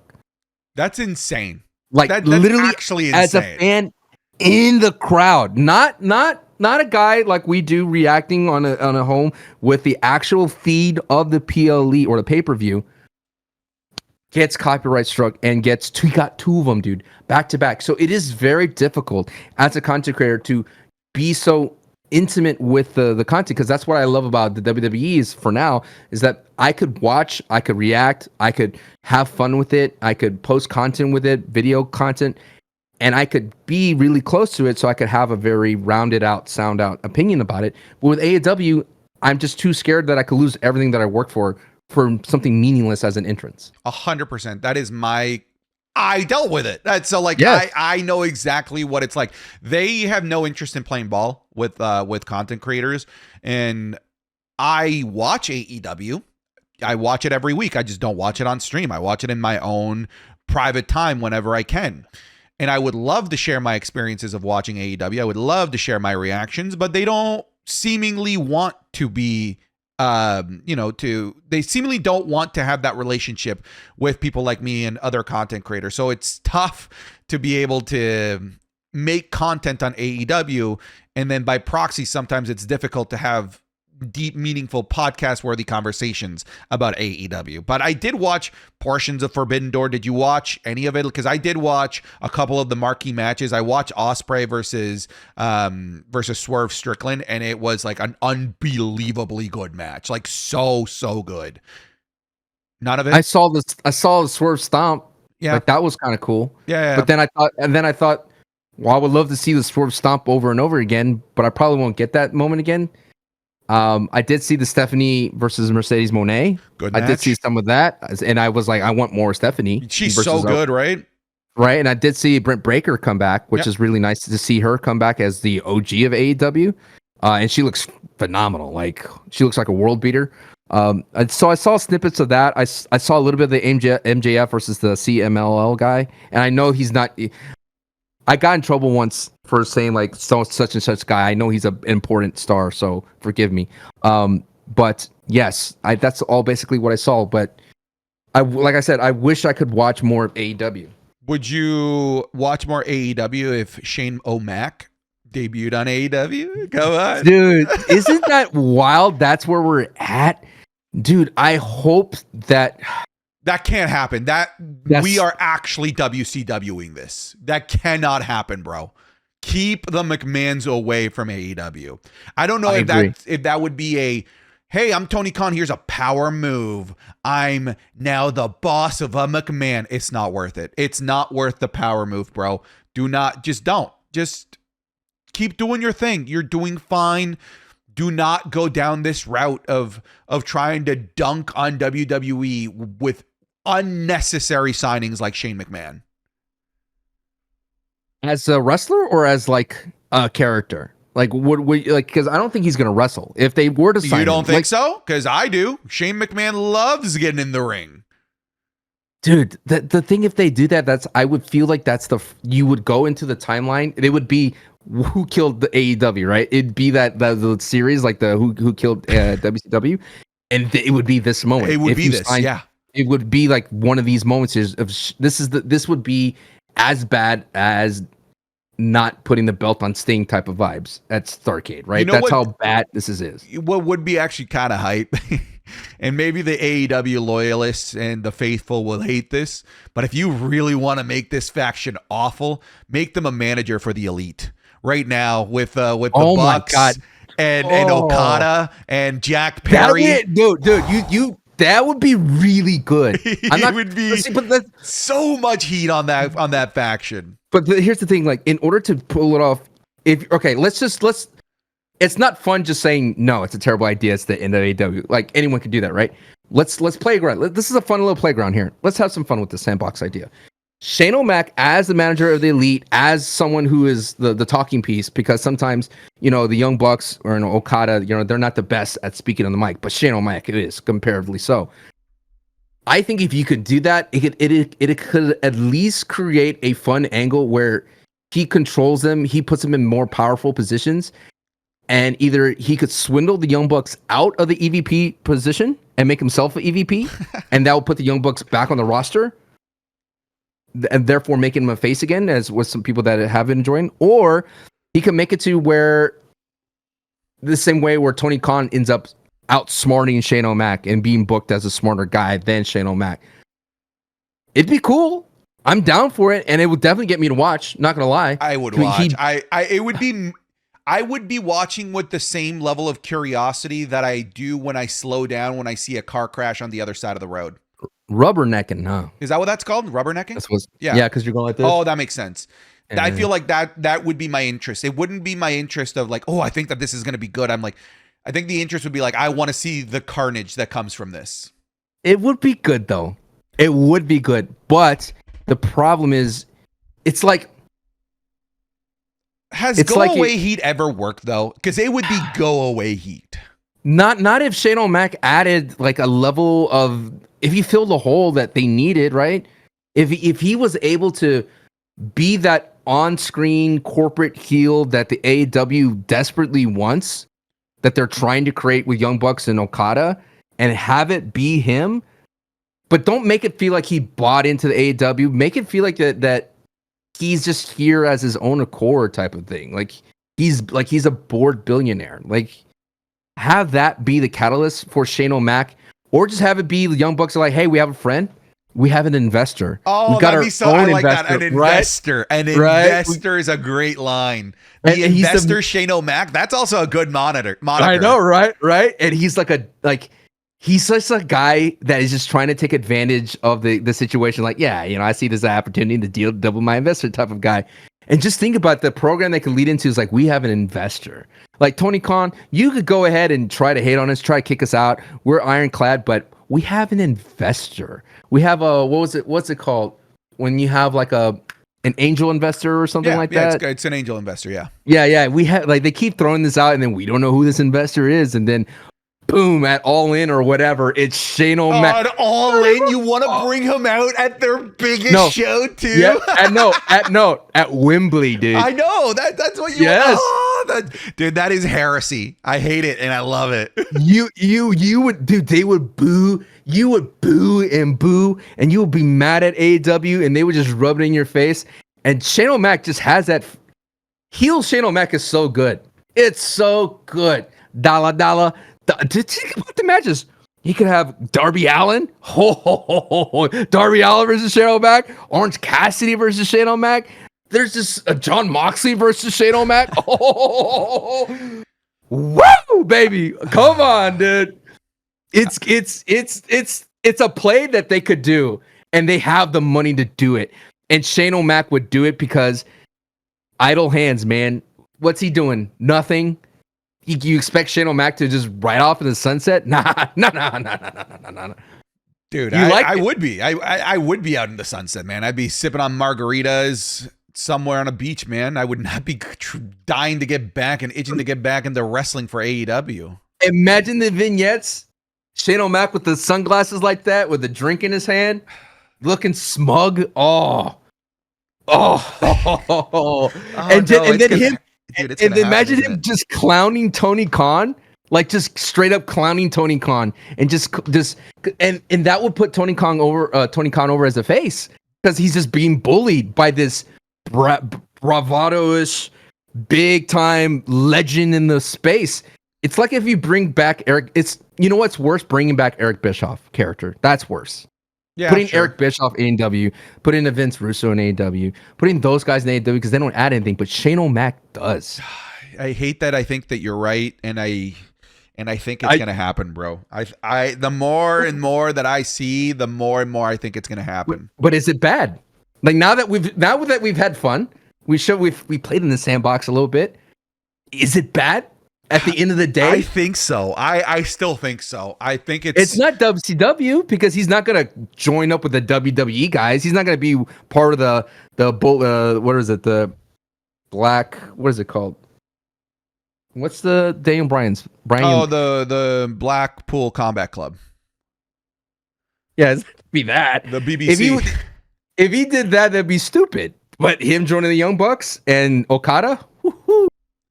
I hate it. I hate it. I don't want to see it.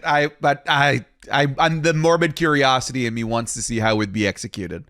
You think he has his theme? 100%. Dude, you'd have to. You'd have to have him be the money man. You gotta dollar. And it fits Shane's character. Yeah, if he's the tried investor. to take out. He tried to take out Vince earlier with the WCW angle, didn't work out. And what's a better way to take out his dad again? By helping AEW. Come on, dude. One thing I want to point out, though, I know we're talking about Shane O'Mac, is what did you think of when Dom told Damian Priest, "You're starting to sound like my dad"? Yeah. And Damian in Spanish said, like, "What'd you say?" He's like, "No, nothing." Dude, talk about. I said this and I tweeted out. It's like a '90s Disney kid movie type of vibe. You know, the son that that's hanging out with the stepfather, and he's like, "You're not my dad. You're sounding like you're my dad." And I'm like, "Ooh, we're cooking." I agree. Shall we wrap this up? New heat order. I'm just looking at the list real quick. Have we missed anything?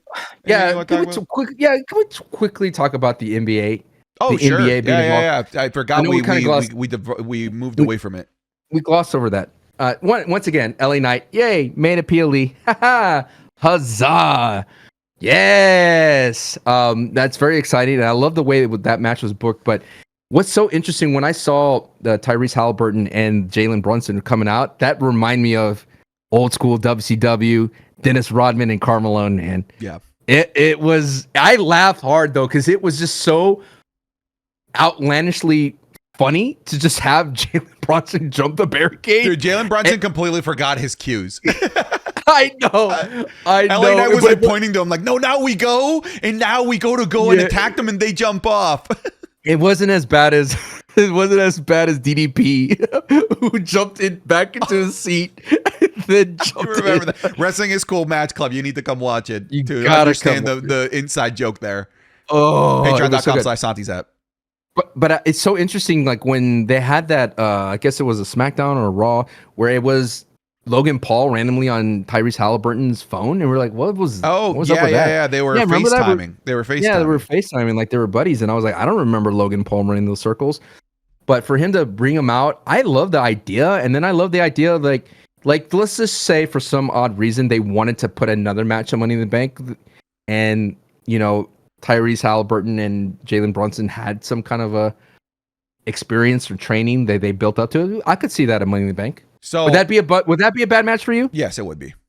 Come on. I don't want to see that. I'm not. This is fine. I'm happy that because it was a thing that only works in Madison Square Garden. It doesn't work anywhere else. No one else cares about those two specifically, unless you are part of the feud that was the Knicks and Pacers. We've seen this before. It doesn't work. It doesn't work when you it doesn't work if you take this somewhere else. I'm glad they did it in Madison Square Garden. Keep it there. That's it. We're done. Just to tell you where it came from, Tyrese Halliburton was drinking Prime at an NBA press conference, and they confiscated it from him because it wasn't a sponsor. Oh. And then Logan Paul jumped in on it, of course, used it for social media. And I think that they're in the process of making Tyrese Halliburton a Prime athlete.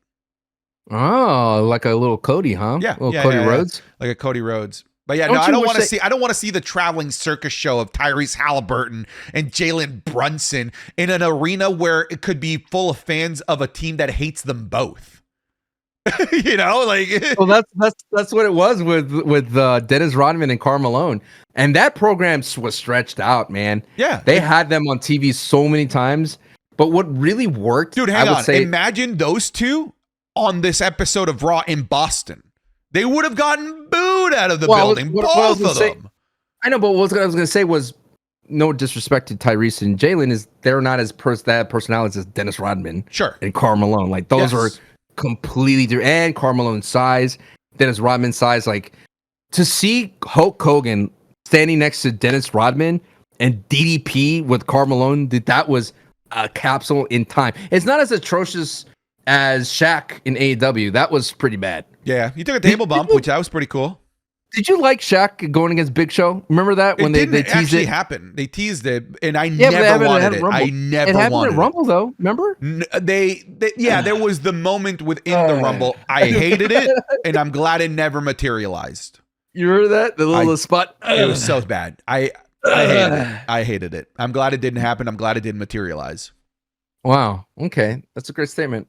Well, in that case, ladies and gentlemen, I think it is time for the greatest part of the show. I know someone was like, "Oh, I didn't like it."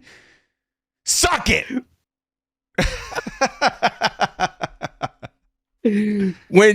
How dare you besmirch the new hit order list? This list is bona fide. This list does predict the future.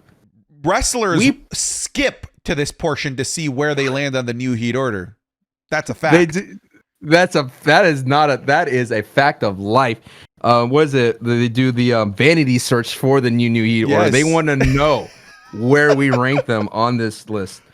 I have a proposal that someone in the comments, I believe on Patreon, shout out to the people at Patreon and Wrestling is Cool, patreon.com/SantiZap. They said we should, instead of having on the bubble, we should have a spot for the top TNA person and the top NXT person. And I'm like, ooh. We could still have an on the bubble and then one of those for those. Yes. Yeah. Yes. I like that. So here's these expensive graphics. This is where we invest our Patreon money. Oh, so much. And this is I don't know what I was doodling. Then I forgot. Oh, I have to show this later. So, what are you doing? What is I that? don't know. What is that? It's up for interpretation. Number one, Wyatt 6. Number 2, we didn't even talk about Jacob Fatu. Holy dude, he headbutted the hell out of Paul Heyman. Jacob Fatu, which I'm still on board for. 3, Drew Mack. 4, CM Punk. 5, Liv Morgan. 6, Judgment Day. 7, Braun Breaker. 8, Chad Gable. 9, Zelina Vega. And 10, Joe Hendry. And once again, look, Zelina Vega, number 9 on the list. And where did she go? Definitely higher. On the bubble, Mello, because he qualified for Money in the Bank. LA Knight, Andrade, and Chelsea Green. All of them that's qualified for Money in the Bank. And that was that. And that is your new heat order going into this week. So based on this list, Joe Hendry would be on the TNA side. You know what I'm saying? Sure. I'm going to just start this off. I'm going to say Bloodline, number 1, Paul Heyman, number 2. Why would you put Paul? Why would you put Paul Heyman over Bloodline? I would put Paul over Bloodline. Ooh, okay. All right, sure. I'm okay with that. Yeah, we could do Paul Heyman, then Bloodline. I think that's the undisputed one, too. Yes, because we're not going to see Paul Heyman for a while. But shouts to Jacob Fatu. That entrance, immaculate. So good. And once again, Solo is like, where's my entrance? He gets jobbed out. All right. At number 3, I'm going to keep Drew McIntyre.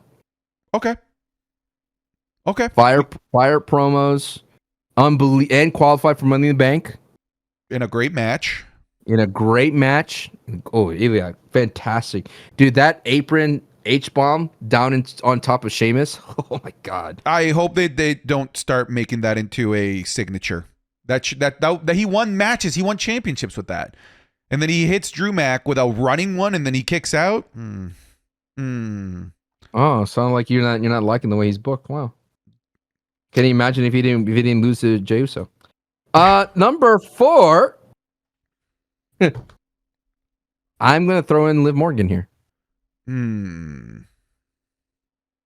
Dude, when Ray kicked Dom on top of Liv. When Ray kicked Dom on top of Liv. Did you blank out when that happened on Monday Night Raw? Did you kicked him?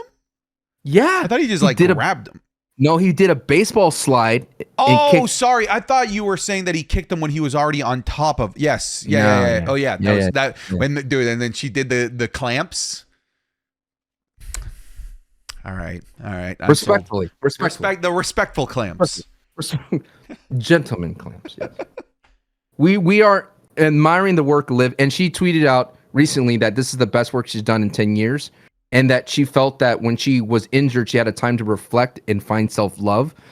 And I know some of my members and some of our listeners have an issue with the way Liv is being portrayed. But I think at the end of the day, Liv is in control of what she's doing.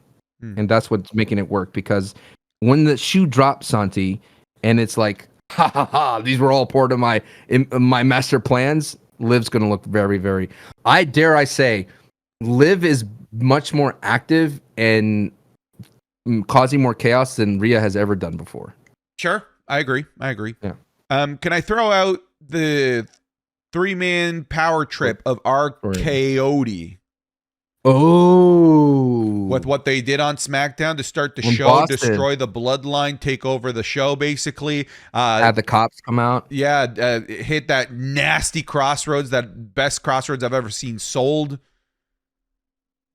I missed that, so I'm gonna have to take your word because I was on the way after the show I did in Boston, going to the hotel, so I did miss the beginning opening moments. Okay, It was really, really good. Good stuff, man. I wish they did. I wish that the way what they could have done is let Cody do his tribute to his dad. I thought they should have had that on TV. Have the Bloodline interrupt, then have that standoff moment. But I think the way they did it means they're trying to make RK Cody much more, what's the word I'm looking for? Not aggressive, but grasping for straws. Okay. Does that make sense? Like this Bloodline 2.0, they're so not necessarily afraid of, but they're trying to meet it with the exact same force. And I think when a face does that, that means the heel has the power. Does that make sense? I hear you. Yeah, so I like the name RK Cody. Did you come up with that one? No, I've been seeing it online. Oh, I didn't come up with it. You could have lied to me. I know. I appreciate that you didn't, though. It's the kind of trust. I would never lie to you. You would never lie to me. My island of honesty is the lights are on. Your North Star. Yes. Judgment Day with Damien. Do you put them here or do you put a Braun Breaker? I put Braun Breaker, and I don't even think it's a discussion with what the great promo he cut, and then the destruction of Sami Zayn. I think it's Braun. You like the Mario jump that Sami Zayn did? Yeah. I'm sure there's a hang 'em high, edit with that. It's incredible that in a split second he could get across the ring and spear you. He's insane. Like he's a physical freak. I feel like if you blink, he's speared. He's already gorgeous. And I think he's made up ground. I think what they need to do, hear me out. I think Rhino needs to come back and pass along the gore to him. So it can make the difference of Roman's spear and what Braun Breaker is doing. Sure, call so it a gore. He's not doing a spear, he's doing a gore, is what you're saying. Right, and he's not, because then when Roman does the spear, like, Okay. You don't feel that way right now when Roman. I don't know why we need Rhino to do it. Like you just call it the gore. I don't know. Rhino is I know he's the originator, but just take it. And Rhino has said that people have kicked out of a spear. When he spears somebody, they kick out, but when he gores someone, they never have. So there's a difference there. Sure. Come on, dude. Rhino could come out, do the anniversary, and then Braun Breaker's music hits, and he hits him with absorb him, like, you know what I mean? Sure. I like Rhino. Don't hurt him. All right, what do we got? We have number 7. We could put Zelina here. Yeah, I'm down for that. Zelina Vega. I would say Zelina Chad Gable. Okay. Zelina Chad Gable Jey Uso. Zelina Chad Gable Howdy/Bo Jey Uso. I kind of have Jey Uso over Chad Gable. Okay. I feel like they're interchangeable. They were part of the same segment. Jey Uso 9. I'm going to put the Wyatt 6 here at 9. And I'll put Chad at 10. Bingo. Bango, wango. Bing bong. All right. And Bang Bong, dude, that's one of my favorite videos of all time. What was that? What do you say about Joe Biden? It was like, I don't remember. It's so funny. It's so ridiculous. So Bing bong. Bing bong. And number 10 is Chad Gable. All dude, right. That food, when they showed Otis's food, I was like, dude, catering is where it's at. It is where it's at. Anyone on the bubble? Judgment Day, I guess? Yeah, Judgment Day. I was going to say Finn Balor. I would say Judgment Day. LA Knight still. Yes, still. Logan Paul I would put on the bubble as well. Okay. Okay, I'm agreeing with you on that. So no love for Karrion, of course. No love, none. No love. Now, you're the NXT guy. Who's the top NXT? Ooh. I mean, I think Sean Spears needs to be there. He just pinned Trick Williams, NXT I champion. saw that. So I'm gonna say I saw Sean that. Spears. Dude, I love me some Perfect 10, dude. Yeah. TNA. I mean, we are watching live TNA picture in picture on our channels on Thursdays. 4th of July is coming up, so I won't be able to watch this one. But if you are wanting to come on by respective channels or Conman's channel, and we watch some TNA and get into it. As someone that watched the last TNA, Santi, who do you have here? Oh, the last, I think maybe Mustafa Ali. Okay. Is who I'd go with in terms of who I'm the most interested in with what they're doing. I like the stuff he's doing with Speedball Mike Bailey. He's in a feud with Speedball? Oh my god. I love his fight with the crowd. The obvious plants that they had chanting for Speedball Mike Bailey, and then he kicked them out, and then they threw a drink on him. It's good. All right. There you have it, folks. Do you have an AEW one or no? Because I think it'd be Swerve, but how do you want to add AEW? You don't even watch it all the time. No, I watch Dynamite all the time. You watch Dynamite all the time. I watch Dynamite every single week. What do you do? You sit there in your underwear and you watch it? Pretty much, literally, yeah. Okay. Yeah. I just don't stream it as all, but I watch it every week. I would say Swerve Strickland. Do you think Swerve makes his way back in the WWE? No. No? Not after they made him champion? No, I don't think so. I don't know, dude. The Fed always gets its way at the end of the day. The Fed always gets his way. All right, folks. This is your new heat order. Check it out. At number 1, Paul Heyman. Number 2, Bloodline 2.0. Number 3, Drew Mack. Number 4, Liv Morgan. Number 5, RK Cody. Number 6, Braun Breaker. Number 7, I wrote Zelina Gable, but it's Zelina Vega. Number 8, Jey Uso. Number 9, Wyatt 6. Number 10, Chad Gable. And on the bubble, Judgment Day, LA Knight, Logan Paul. NXT's top is Sean Spears. TNA, Mustafa Ali. AEW is Swerve. And that is ironclad. Look at that graphic. Dude, Amazon Basics. Quickly, before we sign off, reports have it that Ricochet is going to AEW. That's Justin. I didn't see that. For the audio listeners. You didn't see that? No. When did that happen? While we were recording or? No, a couple of days ago. Oh. He's saying that he's most likely signing with AEW. Okay. Good for him. Good for him. Good for him. Good for him. All right, let's wrap things up here. Sancho, what are you doing these days? What am I doing, brother? You could definitely come on by twitch.tv/Sancho West. Is always fun vibes. I am continuing to build out the Sancho West Wrestling on YouTube, which is just going to have clips of this show.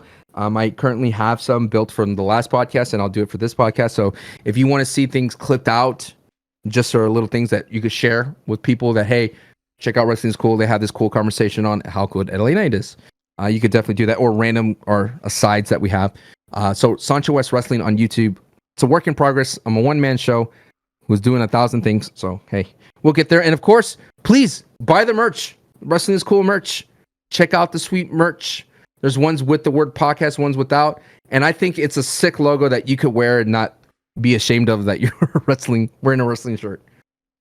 For me, come over to the Money in the Bank watch along. Any of them, whether it's on YouTube or Twitch. Come hang out so you have some other wrestling friends to watch with. But folks, we'll wrap things up. Thank you so much for listening to this episode. And an extra thank you goes out to our Patreon producers at the $15 tier. So an extra thank you goes out to 2022 Benjamin, AC Big Mac, Adam McLeod, Alex Ragel, Alan Crockett, Amari, Anita Maxwin, Austin Weaver, B Nation Betancourt, Ben Calloway, B Hostile, Big Poppy Sasquatch, Blake, Brad, Brady Keaton, Brandon Cannell, Buxo, Caleb Owens, Callum Wood, Cameron Noel, CB, Chupapi, Chick P. Bean, Christian Billick, Christian Ortega, Civ Delta, Cody Cook, Colin Roach, Connor Williamson, Dar, Drew Ashford, Dumsky, Isach, Herba Durba Bungledoo, Gamerscape, Gavin Alves, George Valdez, Gilbert Deans, Harley McClure,